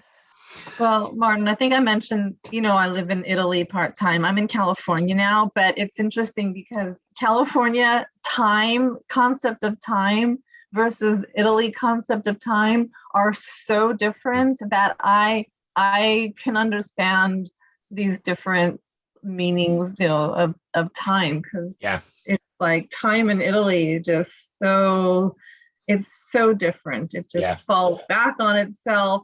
It bends. It's very, very chaos time versus chronos time. Yep. No, I get that. It helps me rocket. Yeah. Time's an interesting one, because I remember arguing this with my physics teacher at school. Concept of aliens we were arguing over. And sorry, bear with me. Keeps trying to ring me. Get you back on the break. We set time by our lives, basically. So for us to travel 20 miles, it's a short journey to us, because we can do it in 20 minutes or so, 10 if you drive like me. But from Mayfly, that only lives for 24 hours, 20 miles would be a hell of a trip. It would be almost a lifetime trip for it. So it wouldn't be worth taking. And what the argument was, the physics teacher I had at school said to me, even if there were aliens millions of light years away, they'd never visit us, because they'd have to travel through several lifetimes and it wouldn't be worth their hassle. But I pointed out, if you had a species that actually lived for 1 billion years, then a 1,000-year trip would be the equivalent of us doing a 20-mile trip to the next town. No, it's all relative. And it's that relative idea of what time means to somebody. It's not what time actually is, it's what it means to somebody. That's the kicker. And measuring it against our reality, isn't it, of what time is? Yeah. Sorry, Nick, what were you saying? I was just about to say, that's my clock. Can you see it? Oh, yeah. And it's funny how many people that bothers. Like, you need to sort the numbers out on your clock. I'm like, no, I don't. I've got a different concept of time to you. Isn't that a sign of isn't that a test they do? So in some sort of psychotherapy where they get somebody to draw a clock, and if they're really psychotic, they cannot draw the clock. They draw it all misshapen. They do it. All the numbers in a certain place. They do it if they've what are you saying there? Depends on how you define psychotic. Yeah, I remember. I think it was the series of Hannibal. Shit, look, I'm vegetarian. I've never eaten a single person. Just like my clock being like that. I liken mine more to Alice in Wonderland rather than a psychopath. But jury's probably out. Well, I've not heard it used in mental health, but I have heard it used for strokes, because you get the hemianopia where they're halfway down the body with the half of the brain. And to see them draw it, it's really weird. Yeah, and they can't see it's drawn wrong. They think they're drawing it right. Yeah. But to everyone else, it's all misshapen. It's because one side of the brain's damaged and the other side isn't. Yeah. So, just on cannibals, Hannibal Lecter had a fear of clowns, didn't he? Well, he wasn't actually scared of them. He just said they tasted funny. Sorry. That'll be on grease paint. Yeah, couldn't resist that. Sorry. So, all right, let's get back into it. So, when Hermes meets Hawkins, as in Hermes of the Emerald Tablets, and Hawkins, as in Stephen. That's all I was referring to there. So, before we go down any further down this path of ultimate creation and manipulation of the world and the universe within and without, and before we can heal and manifest to the power that we can, we must first conceptualize what creation actually is. Anyone that's super religious might want to switch off for this bit, although I don't think it totally disagrees. So, everything is consciousness, and consciousness is everything. It exists in an infinite number of possibilities across an infinite number of parallel realities. And this is split between the manifested reality, the one that we experience, and the unmanifested realities, the ones that we do not. Now, the theory in this is that when we make a change, we don't actually change anything. We simply move from one manifested reality to another. So on this theory, if we remove somebody's phobia of spiders, we don't actually remove that phobia still exists. We simply shift their reality to one where it doesn't exist. We bring the unmanifested into the manifested and send the manifested off into the unmanifested zone. That's quite a concept to grasp. Well, that one's sinking. We don't change anything. We simply move from one manifested reality to another. That includes our existence. That includes us moving from this moment to that moment. We've moved from a reality where my finger was there to a reality where my finger is now suddenly over there. Yeah. That changes the whole way you think about making changes as well when you take it at that level. Now, consciousness is the key to creating waveforms at the quantum level to create matter. Without consciousness, there is no matter. But without matter, there is no consciousness. Now, the Hermetic teachings give us the 7 laws of the universe. So let's go into those first. Introduction to that, and this comes from the 7 laws that I did on previous training.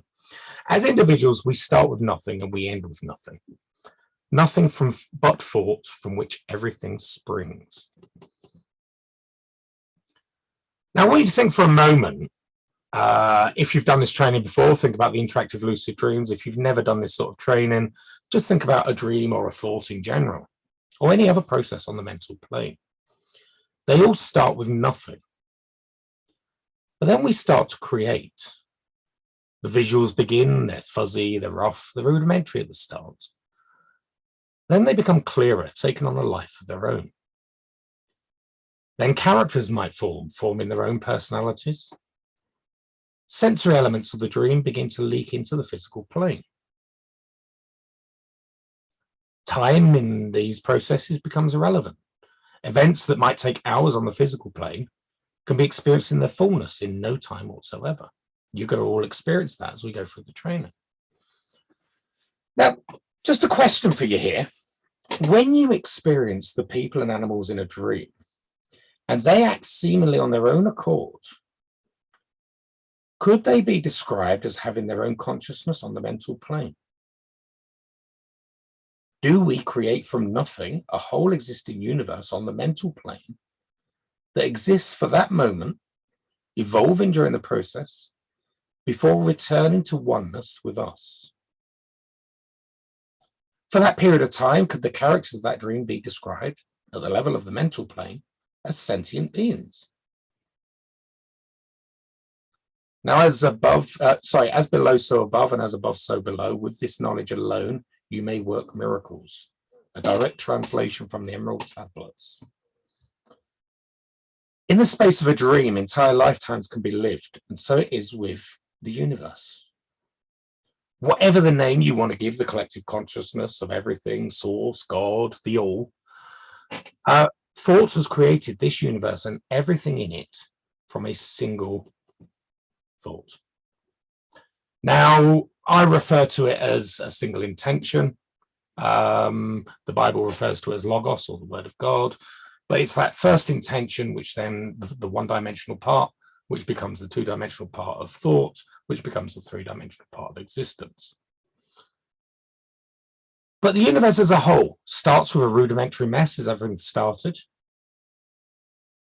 And then as the dream evolved and the elements within it began to develop, the vibrations increase and develop as they move back to the original thought. Now, when you take a thought of the universe with an infinite lifespan, this process will take eons of our time. Currently, we're about 15 billion years into it. But it is a complete cycle which will begin, will end, and begin again for eternity. And I theorize there's 12 elements to the cycle. Each level represents a level of vibration, with chaos being the raw initial thought at a very low vibration. It evolves around from chaos to micromatter, atomic matter, complex matter, simple life, complex life, aware life, thinking life, the mental plane, the spirit plane, the higher plane, the higher spirit, sorry, before returning back to source. And then the cycle will begin again. Now, as the elements of our own dream have to obey the laws that we set, we and everything in the universe has to obey the laws set by source, by the universe itself. And there are 7 fundamental ones that are universal across all planes. They are unbreakable, but can be overridden by using the laws from the higher planes. More on that as we progress. Now, these laws are post-materialistic, and they can also be applied at the quantum level, following the idea of as above, so below. So we're going back to some diagrams. If we think on a linear timeline, and for much of this, we're gonna look at the linear timeline. I'm just wondering if it'd be easier if I just hold pictures up. Can you see if I hold the picture up? You can't. No, you can't. Oh, I disappear when I do that. Ooh. Yeah, that don't work. Okay, I have to share the pictures again. Bear with me a second. Screen sharing. Photo. If I take it there. Yeah, that works. Move that over there. So, on a linear timeline, we see thought and existence as a continuous process from a perception from within. Firstly, it's the way our brains are trained to see things. Just like we see a moving picture from a series of slightly different pictures. Now, a curious experiment to show how the brain filters information is to look in a mirror at one of your eyes, and then shift your gaze over to your other eye. You will never see your eyes move. The brain filters that part out. It can't grasp that part. So when you look at one eye and then look in a mirror at the other eye, you won't see it. You won't see your eyes actually move from one to the other. The other part of this, and the reason we do not see these, the change in the timeline, is the speeds at which the following processes we're going to talk about work. They are phenomenal speeds. They work in what are termed as non-Hertzian waves that exceed the speeds of anything we could possibly ever measure. They are way, way beyond the speed of light or anything else. So that first picture there we've got is our existence that could be seen as a solid block. However, if we would slow down time by a huge amount, and I'm not going to go into the details, but I've scientifically calculated it to be 10 to the minus 98 seconds, or 0.0098 zeros 1 seconds, we would see a different picture, which is the next one. And this is a vastly simplified 2-dimensional representation of a multi-dimensional, non-spatio-temporal concept of consciousness. Don't worry about those terms. Basically, that means spread across multiple dimensions with no reference to space or time. It is vastly simplified, but from this, we can form an understanding of virtually everything. So at its most basic level, we've got 2 poles. The first is an infinitely large expanse of nothing, a void with no awareness of potential or possibility. And this is referred to as the absolute. The second would be its opposite. And this would be an infinitely small particle with infinite potential and possibility. And this would be the singularity. Now, following the 7 laws, the move from one to the other, from the particle to the singularity, is constant. However, we've got a little spanner to throw into the mix, because under the theories of quantum mechanics, at its smallest level, particles form both particles and waves. The particle will interact with itself to create matter, And the wave is the probability field of where the particle will appear. So in terms of us as consciousness, the particle would be the solid matter, the wave would be the thought. Therefore, at time slowed down to this level, we would see the vibration go from matter to absolute to thought to absolute to matter in an everlasting cycle. And for this training, or what I've referred to this, is the consciousness wave. So the next diagram basically shows singularity wave, thought, the absolute, and the singularity particle, or matter. Following? Now, theoretically, and this isn't part of this training because I think it's beyond what I could even teach. Again, it's clear in my head, but I can't actually verbalize it. But theoretically, there is one absolute and there is one particle. There is only one particle, but that one particle moves so fast, it creates matter because it's moving at a speed. If you imagine somebody with a sparkler on firework night and they're moving around in a circle, you see it as a solid circle, when in fact it's only one little pinprick of light. Same way as lasers work. And the particle works the same way, but it's moving at 10 to the minus 98, 10 to the 98 cycles per second, which gives it the ability to create every particle in the universe all at once in our perception. Yeah, you see why I'm not teaching that part on here. Now, in a multi-dimensional, multi-reality, non-spatial temporal field, which I'm not going to try and say when I'm drunk, there are multiple versions of this mechanism at play. There is firstly the potential wave of pure consciousness, the consciousness of the universe itself. Then there's the collective active, or what I call the paradigmatical wave, which is the wave based upon the collective belief. And then there's the multitude of individual waves, the waves that each one of us creates as individual beings. The individual waves have a direct influence and effect on the paradigmatical wave. Let's bring up the next, Chris Whitty, next slide, please. There we go. These waves all interact, forming an overall consciousness wave of reality. So there we've got the source consciousness wave, we've got the paradigmatical wave, consciousness wave, and the individual wave, with the span across them being the full scope of everything that's possible.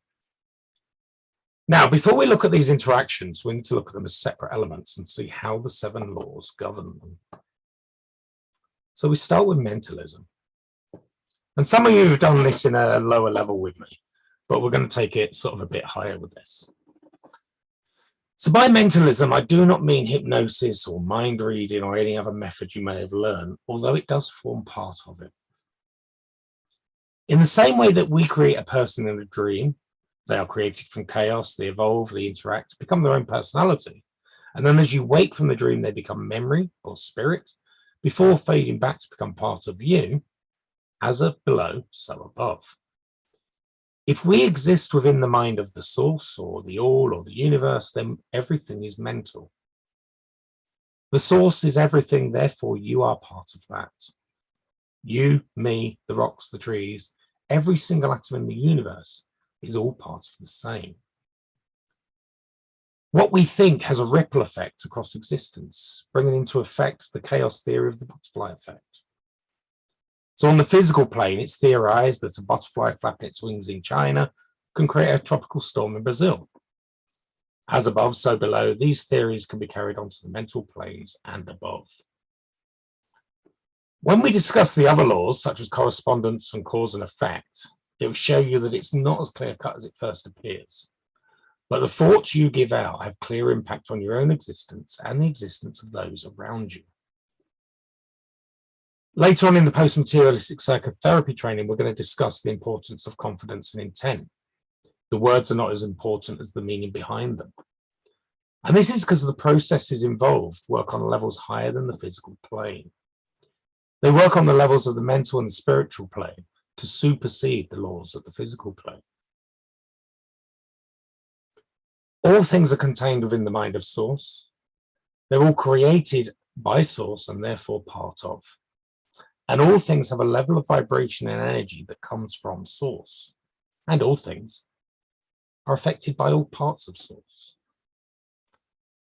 This law carries down to the very root of consciousness governing the wave.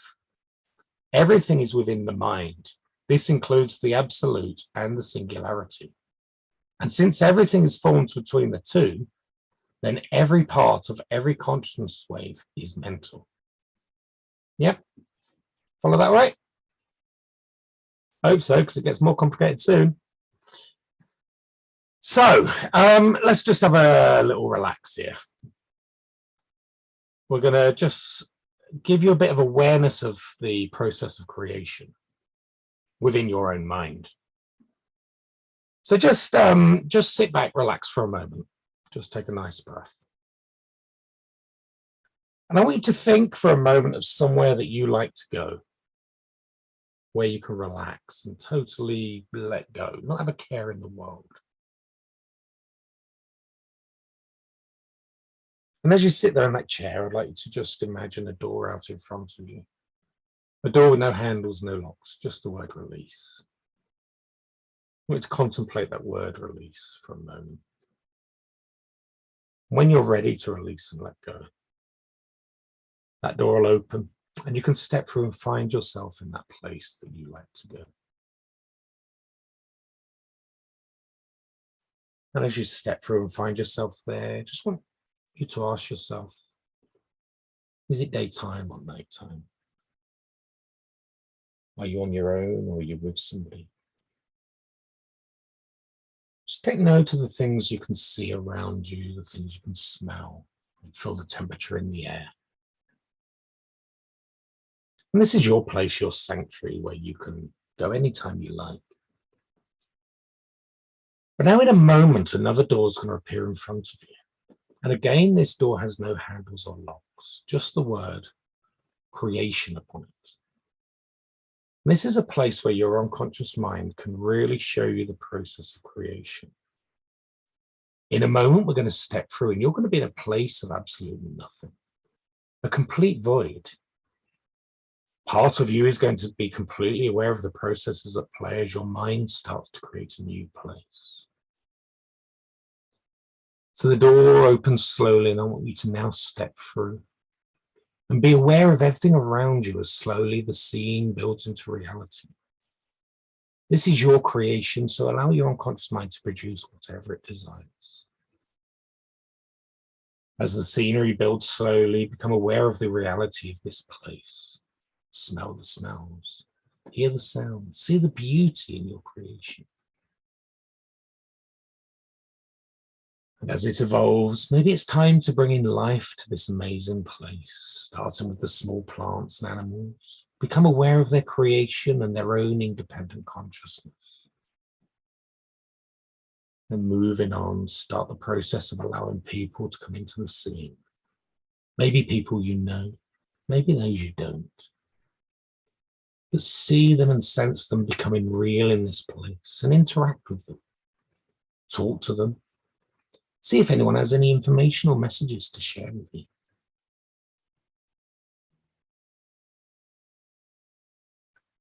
And then moving forward and see the evolution process take place as all of the consciousness you have created takes on a higher spiritual nature. Allow these new realities to move to a higher plane as they all start to become part of you as the creator. And as they merge back to part of you as one as source. Find yourself going back through that door into your sanctuary. The door closes with you now being one with all that you created. And enjoy your sanctuary for a few moments before stepping back through the first door to the here and now, bringing back with you the realization of your power as a creator and your part in the whole of creation. And whenever you're ready, come all the way back, open your eyes. Feeling absolutely fantastic, simply wonderful.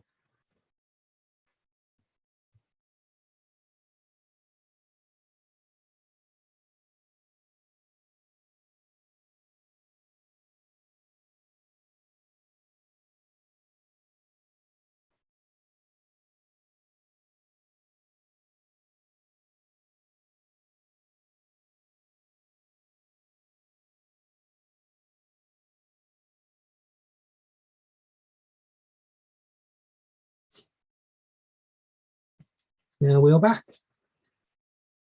How are we doing?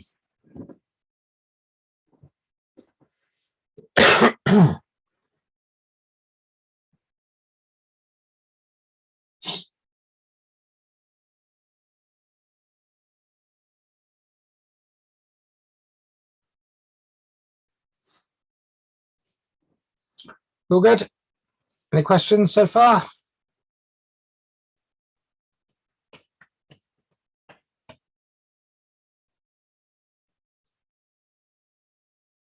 Okay, so that brings us to the second law. The second of the all-encompassing laws is correspondence. Second. Just see where I am here.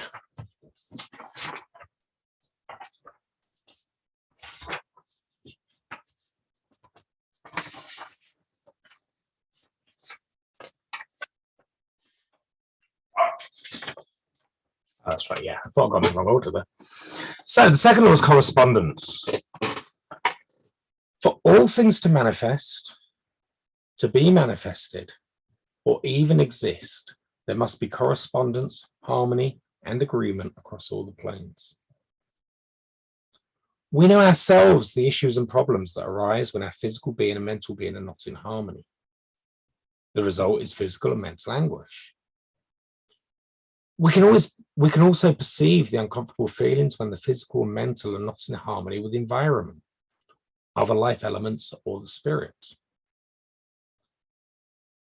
Whenever things do not feel right, there is a lack of correspondence across the planes. And without the harmony and agreement being drawn through correspondence, then those feelings are not going to be resolved. Non-resolution and lack of harmony between the planes will lead to the vibration of the experiencer being lowered. Now, we can easily deal with the correspondence on neighboring planes. Hypnosis, meditation, post materialistic psychotherapy, all other holistic practices allow us to correspond and form harmony with the mental plane and to some degree with the spirit plane. At the physical level, we can correspond with life and complex matter planes, manipulating our environment physically. We can paint our walls, we can change our house, whatever else we need to do. Now, with the baseline principle of as below, so above, as above, so below, we can deduce the ways to correspond at the further planes. However, this is not done with words, but rather emotions and intentions. So the half-wise, the positive thinkers, the dabblers in manifestation, practitioners of many other fields do this same thing every day, but they do it blindly. They have a positive effect on the harmony and agreement across the planes without understanding why or how. But to master, sorry, just lost my way there a minute. To master the correspondence and create harmony and agreement intentionally and with understanding raises the power of the correspondent to a much higher factor. Now this, alongside the other laws, is the key factor in the principle of thoughts become things. This is the same at the level of the consciousness wave when we go down to the quantum level. Correspondence must be harmonious across the entirety of the field and between the different waves. Without harmony, we have no hope of manifesting or controlling our reality, but will instead let it control us. So that just shows that we need correspondence between the waves, but also across the full scope of the trough and peak of the wave as well. Yep.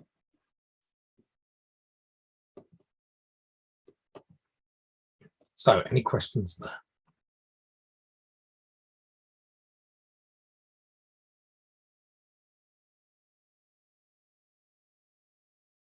No. Okay, we should have an exercise now, but I'm not going to do that today because I think I've bombarded you with that much stuff. I'm going to do the theory for the next law, and then we start next week with the exercise for the art of correspondence. Yeah. So next we've got vibration, the next of the laws.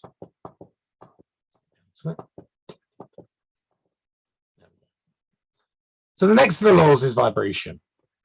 Everything vibrates, and it's the same across all planes. The level of vibration is called the frequency, i.e., how many times it oscillates over a given time period. The higher the frequency, the higher the energy.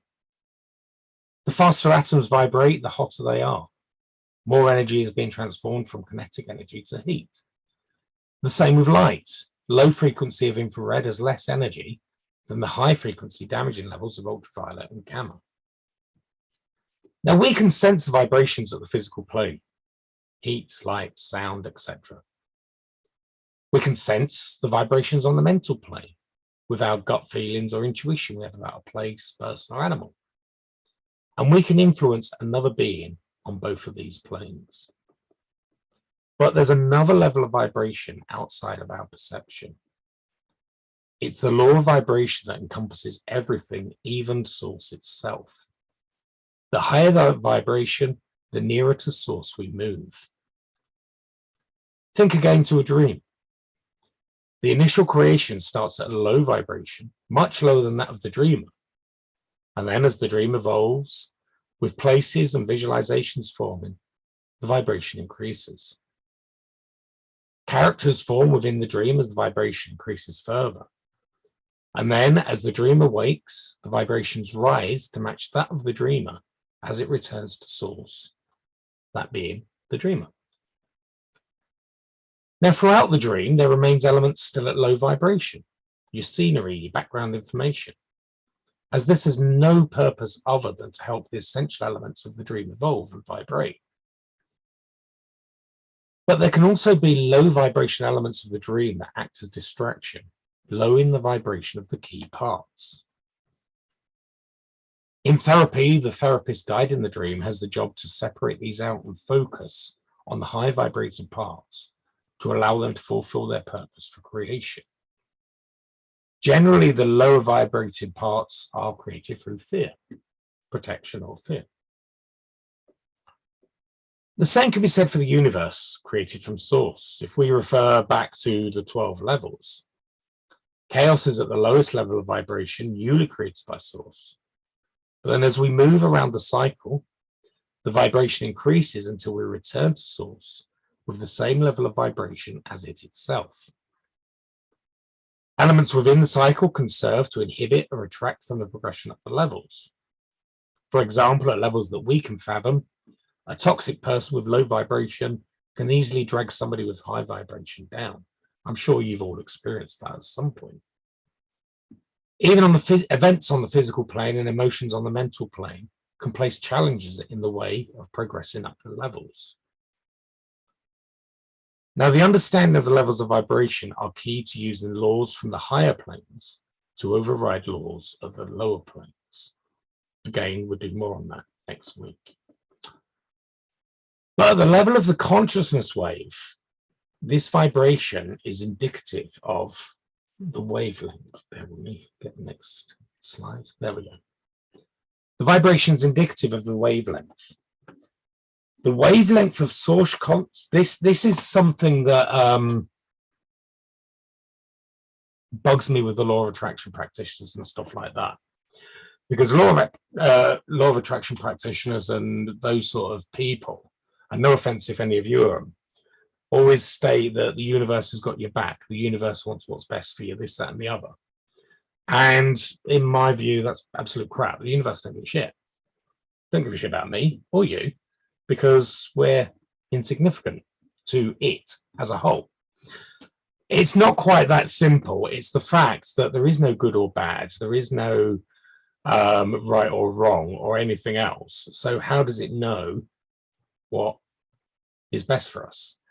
And this is down to the fact that the wavelength of the source consciousness has a static wavelength with a value of 0.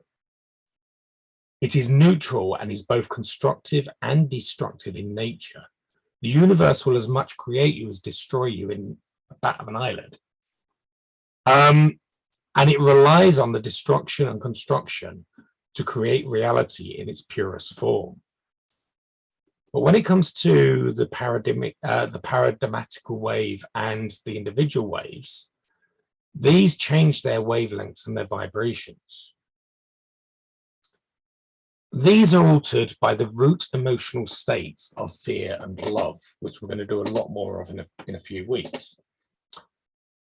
Fear will lower the vibration to a negative value, which then becomes destructive, whereas love will move it to a positive value and it becomes constructive. So the faster the vibration, and I think I've got some diagrams of this further on. Ignore these ones for a moment. So this one will show the individual consciousness wave as having a high vibration of love. The paradigmatic wave and the source wave are 0. So the individual operating from love, he will be much more constructive, or she. The next one would be somebody operating from fear. So their wavelength is a lot longer. They will be destructive. These are more about matching wave. We'll talk about this more when we talk about wavelengths and when you're on the same wavelength for somebody or in sync with somebody, because they're all relevant comments. Let's go back to where we were. Wavelength, that's it. So your vibration on your consciousness wave, the faster you're vibrating, the more you operate from love, the more likely you are to be constructive, the more access you're going to have to the unmanifested, for reasons that will become clear as we go on, the more you're going to be able to access alternate realities and make change. Whereas if you're operating from fear, you've got a long wavelength, you have less energy in it, you have more destructiveness in it, and basically you're locked into a certain pattern. Sort of makes sense so far?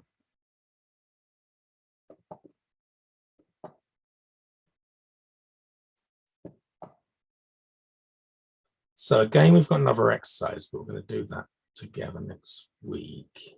I don't want to push the exercise through you on this either. Let's go on to polarity. We'll do polarity and then we'll call it a night if you want.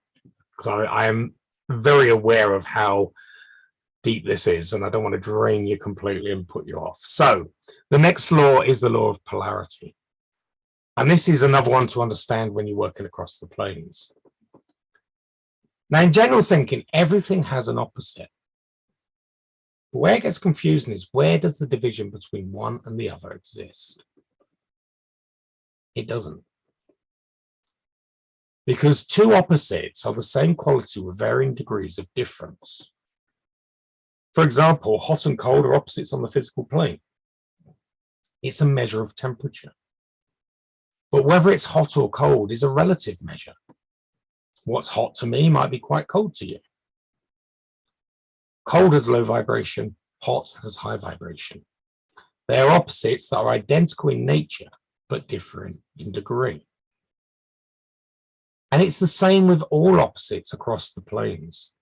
Everything that has ever been, will ever be manifested on all planes, comes with two poles, a pair of opposites with varying degrees between the two.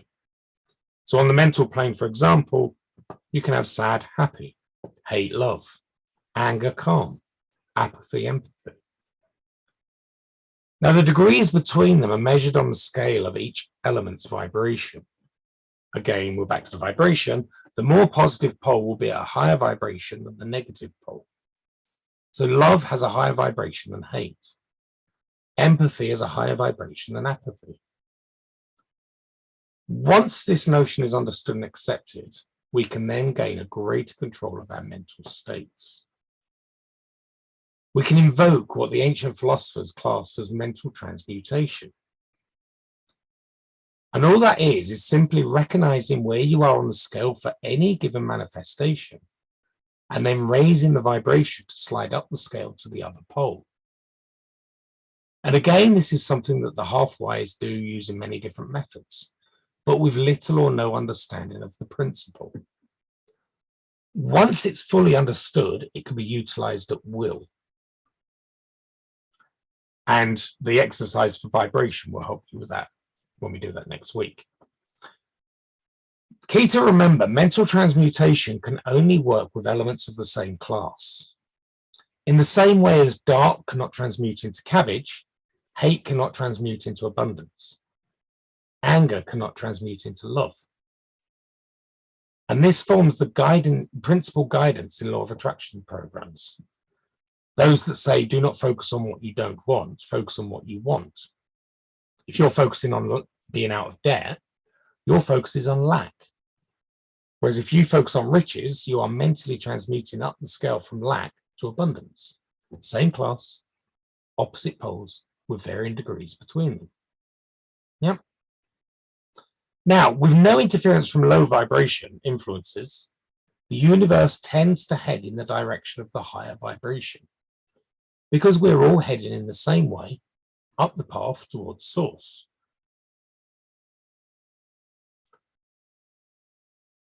Now, once you've mastered the art of mental transmutation, we can take it a step further.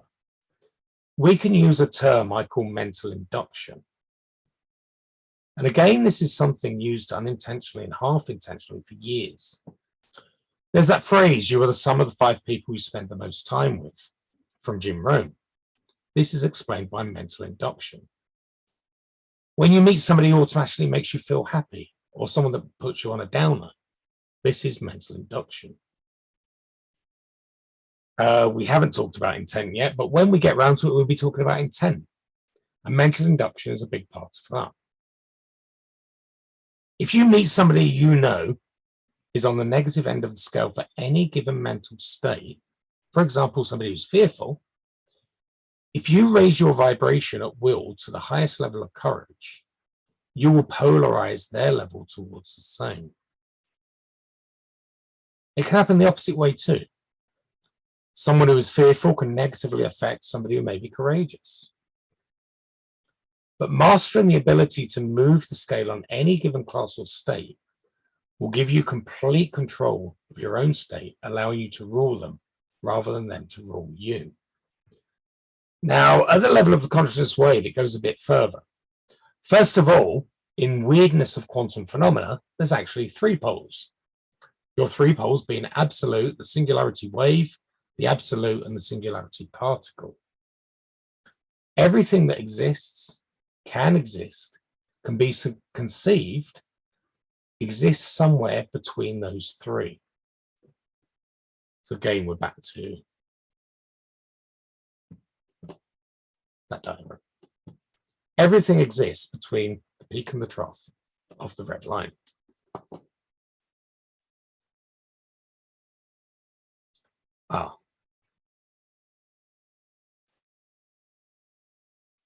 Yeah, I explain that more as we go on, because there's also other factors on the intensity and stuff like that. But that's all we need for the actual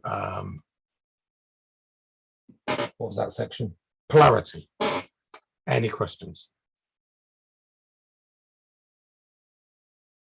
You're still with me? You're following? Ish. And do one more? Do one more. One more law. We'll do all the exercises next week.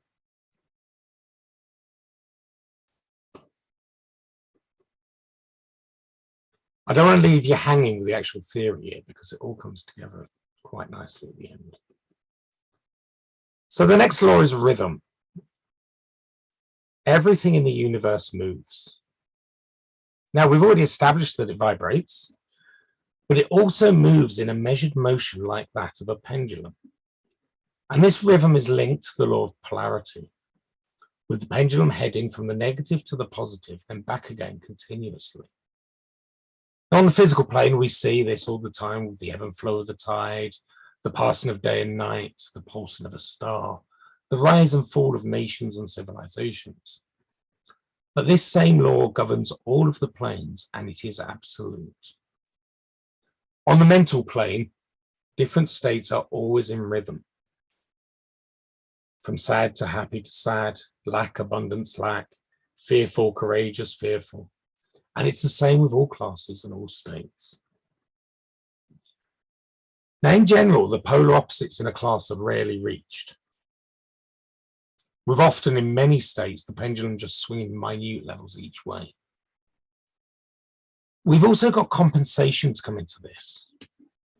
When a pendulum is set swinging on the physical plane, without energy of any kind being added, then its upswing will always be identical in reach to its downswing.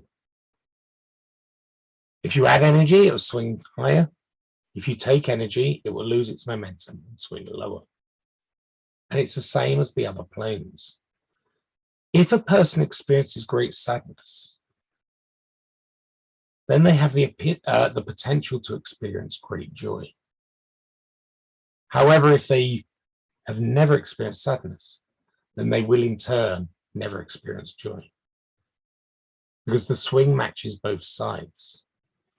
Now, the thing with these swings, they don't always fall into the man-made concept of time.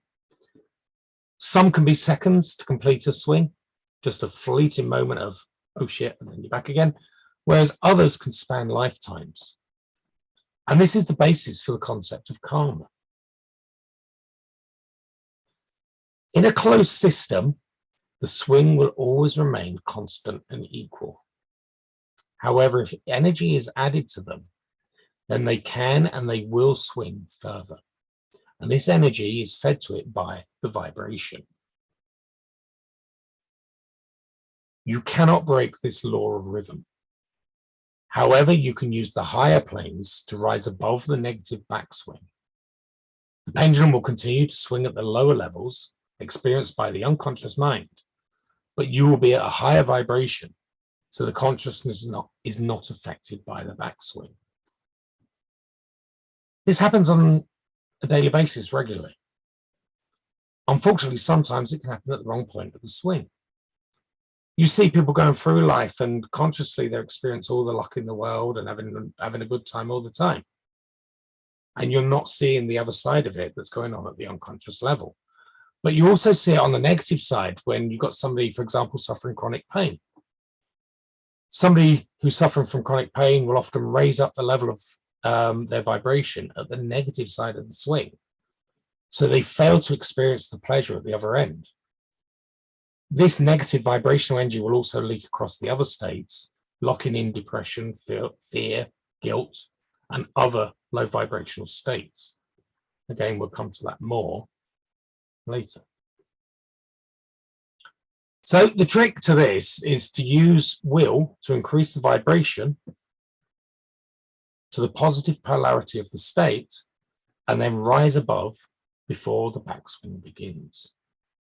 It's a phrase that we use, again, these phrases that just come into the human language. What do they say when somebody gets angry? Just rise above it.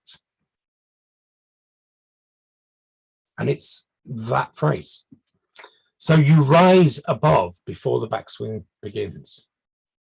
Now, a little side note on this, because this bugs me all the time, and you've probably all heard it from me before.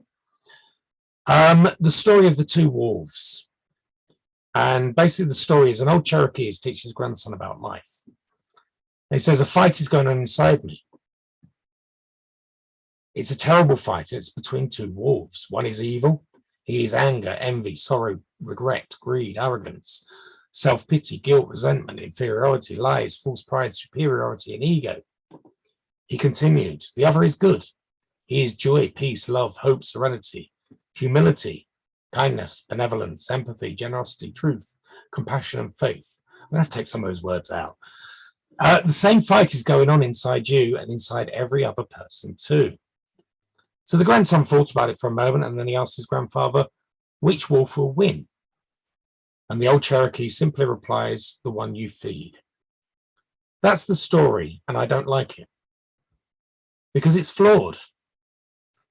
Because when you come to the acceptance of polarity and rhythm, what happens if you only feed one wolf out of two? The other will become hungry. It will become angry. It will become resentful.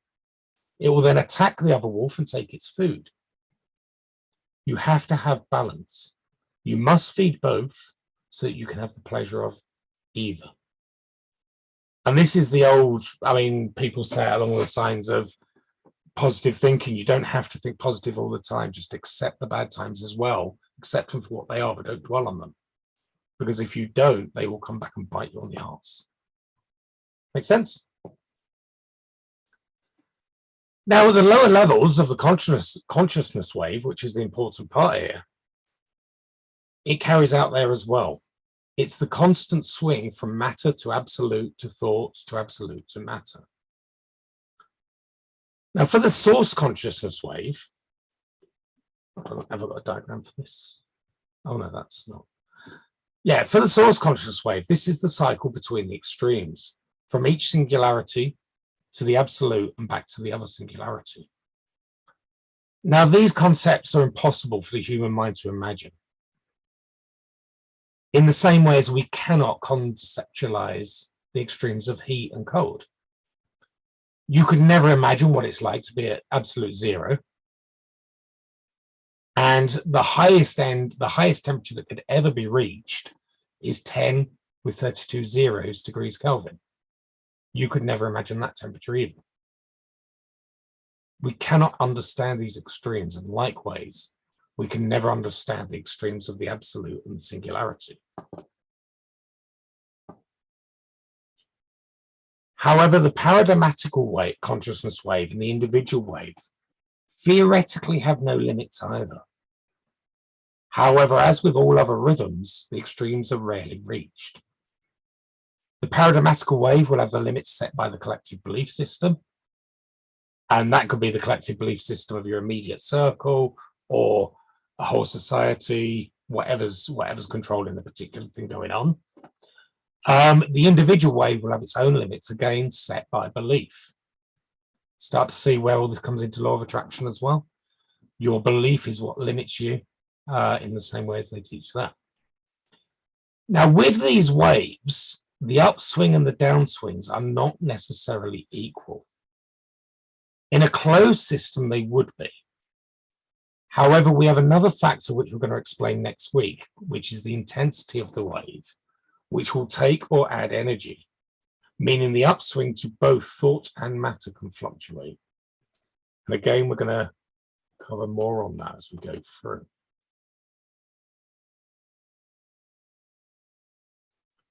And then we've got cause and effect. Any questions so far? Are we all right?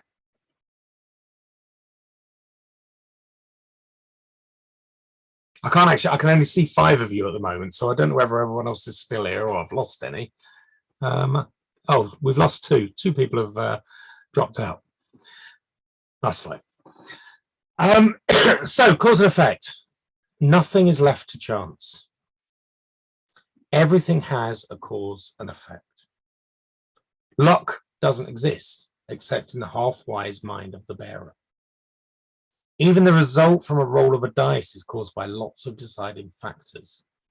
The spin, the surface it hits, even the atoms within the impacted areas. So every event has a cause, every event has an effect. In reality, everything is really just an ongoing series of events. You being here today. The event of your mum and dad meeting was just one such event. But so were the events that made their mums and dads meet, and millions of other events before and after. So what is the cause? And if everything is a series of ongoing events, then is there a cause for anything? And if there's not a cause for anything, then why blame? Because blame focuses low vibrational energy onto the accused. Now, one of the things that causes a factor in this is language in the modern world. And I think it's done deliberately myself. The English language focuses a lot on blame or the cause, whereas languages like the Japanese and the Spanish tend to focus on the event or the effect. So, for example, somebody in English might say, Bill broke the cup, whereas a Japanese person would say the cup broke itself. Studies have shown that people who speak English are more likely to remember who was responsible rather than focusing on fixing the cup. These same studies have also shown a difference to the justice system.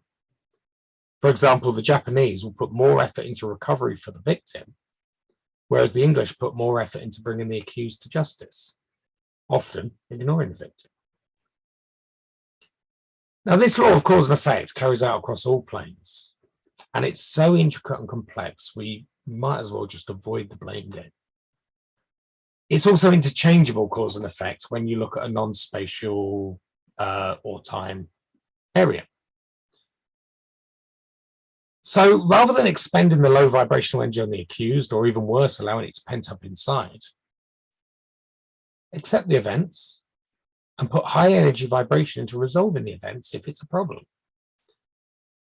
And this is the same principle that your Ho'oponopono, your forgiveness forums, and other processes work on. The content-free way of working within our protocols is also perfect to work at these higher vibrations. Another part of this is it's especially important to not have blame for oneself in all events across all planes. Another thing here is the question of freedom. I mean, we say we're free to do as we please, but are we really? I think the past 2.5 years have shown that we're not really, are we?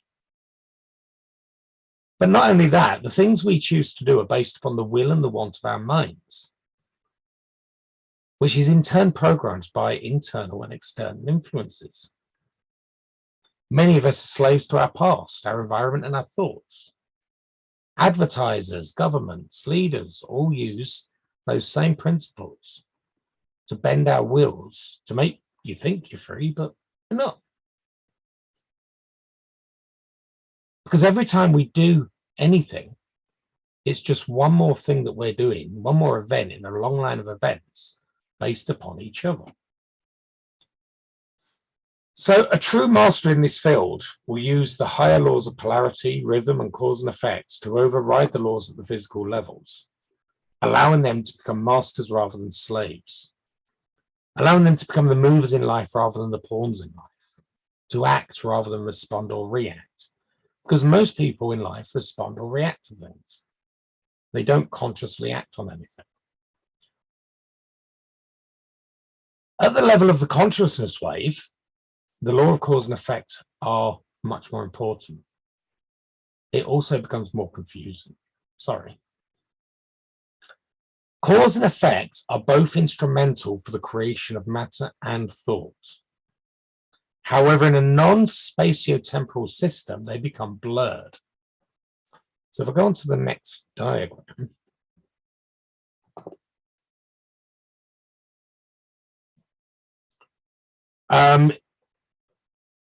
you can see them in the diagram, but the cause and effects are not linear. Events can occur in an indefinite causal order, where both A causes B and B simultaneously causes A. What I said earlier on in the training, how do we know that something I've done now that's caused something that's going to happen later didn't actually happen the other way around, and what I did later has caused me to do what I've just done now? Confused? That's the point of it. So A causes B and B causes A are simultaneously true regardless of their position on the timeline. But there is still the law of cause and effect. However, the events in the future could potentially be the cause for the effect in the past. This has actually been proven as well with experiments with quantum particles, where they've set a particle being recorded, and then later on they've moved that particle. They've gone back and checked the recording, and the particle in the past that's recorded has made the same movement. So cause and effect changed on the linear timeline. Yeah. So with this, we've got the effect as the thought goes back to the absolute. We have the cause, which will then lead to the effects to be created. Then the effect of what's being created will be the cause for the effect of the thought. So we're on an eternal cycle of cause, effect, swapping between thought and matter. But it's interchangeable. You exist because you thought to exist, but you thought because you exist. Consciousness is thought, and thought is consciousness, but it's also matter, and none can exist without the other. Yeah.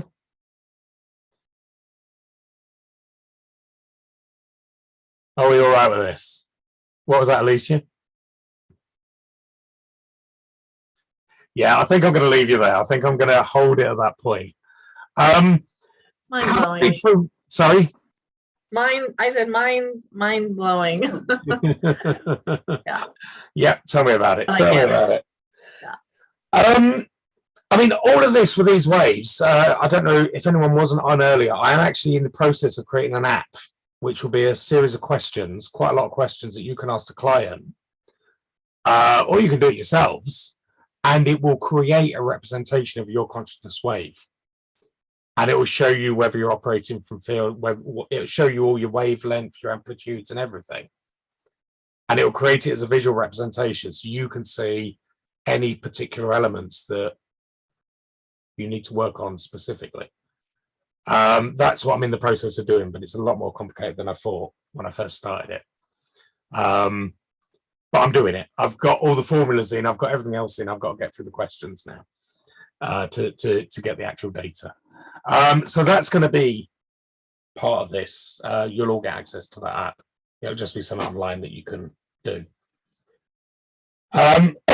There's a lot more to this yet. We've still got the intensity of the line, the thickness of the line. We've still got the wavelengths and everything else. But what we've done today, just have a read through it again from the manual, just like if you're confused on anything. Don't lose any sleep over it. Just let your mind mellow on it. And then when we start next week, you can ask any questions. Obviously, if you are free on Wednesday day, you can re-attend this. We'll be doing it exactly the same again. You can let it sink in a bit deeper if you wish. But for now, I think I've bombarded you enough. So over to you for any questions. Anything any of you want to say? Let me stop with sharing so I can see everybody. There we go. Who have we still got on? Well, it's only got 19. Oh no, 19 messages. There's only 13 on the thing now. I didn't see any of the messages.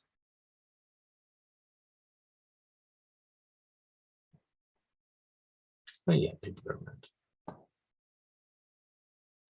around. What did you mean, Sarah? Could you swap them around? I think you were just doing cause and effect, weren't you? So I wondered if you could just swap them. Well, they're constantly interchangeable. Is that what yeah. you were saying? Is Yeah. that what you're actually saying? Yeah, that's right. Oh, I think, okay. Yeah. With so much on one screen, I wasn't seeing the chat, but I think I've got a few people saying see you and that. Anybody else? How have you got on with that? Any questions on it? Anything? Go on, Alicia. Yeah. So when you're talking about the swinging from the polarities and that story with the wolf, so what they call spiritual bypassing would be, oh, don't focus on the backswing, focus on the positive side, but really, and that would be like spiritual bypassing, right? Because you really can't have a full experience of emotions in this. Yeah, I mean, consciously, this was the part of the. I mean, when we do the exercises, hopefully it'll be clearer. But part of the raising your vibration to right above it, at the unconscious level, you will still go on the swing. You're not denying it, but you can raise your vibrations so that you consciously don't experience it. Okay, so you're focused. So it's not representing on the consciousness level. Sorry, the conscious level is not experiencing it, but it's still experienced at the unconscious and higher. So you're not denying it. You're not saying, oh, everything's all good and there's nothing wrong.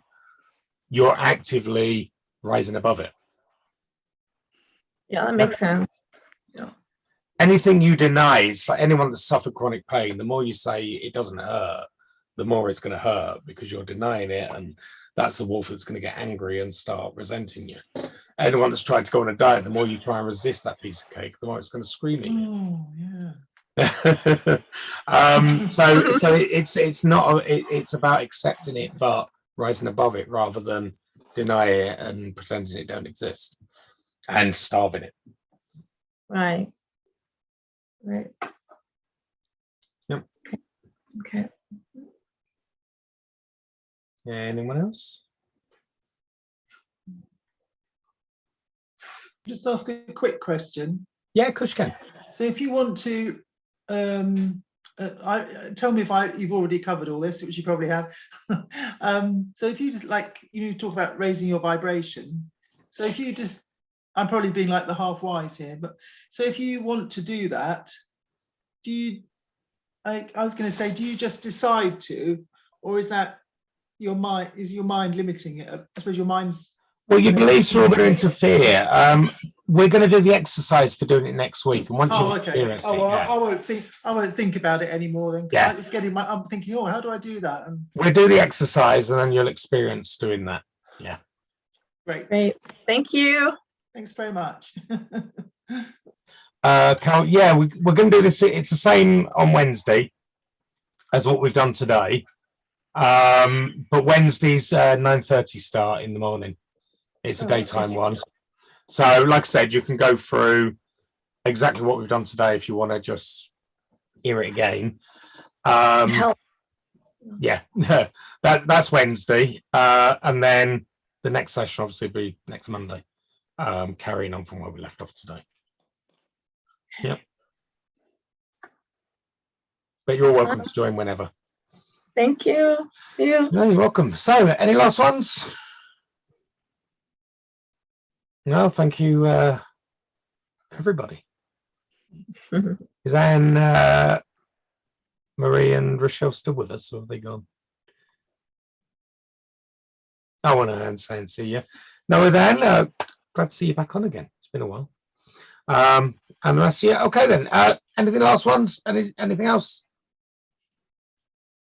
That was great. Thanks, Martin. Right, mind blown. Bye, everybody. That's what I like.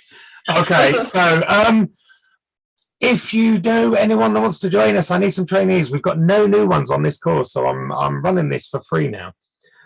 So after what we've done today, if you can get anyone in on Wednesday, I am offering Wednesday for free as well, like I did tonight for anyone, just the first session. If they want to attend for free, see what it's all about to join the rest of it, or just get them on the training full stop. We need some people on the training to make this viable. So post on my timeline, post some reviews, talk about it all. Yeah. Thanks, guys. Yeah, Apart from that, I'll see you either Wednesday or Monday next week. Wednesday this week or Monday next week. All right. Take care, everyone. Thank you. Thanks, Martin. Bye.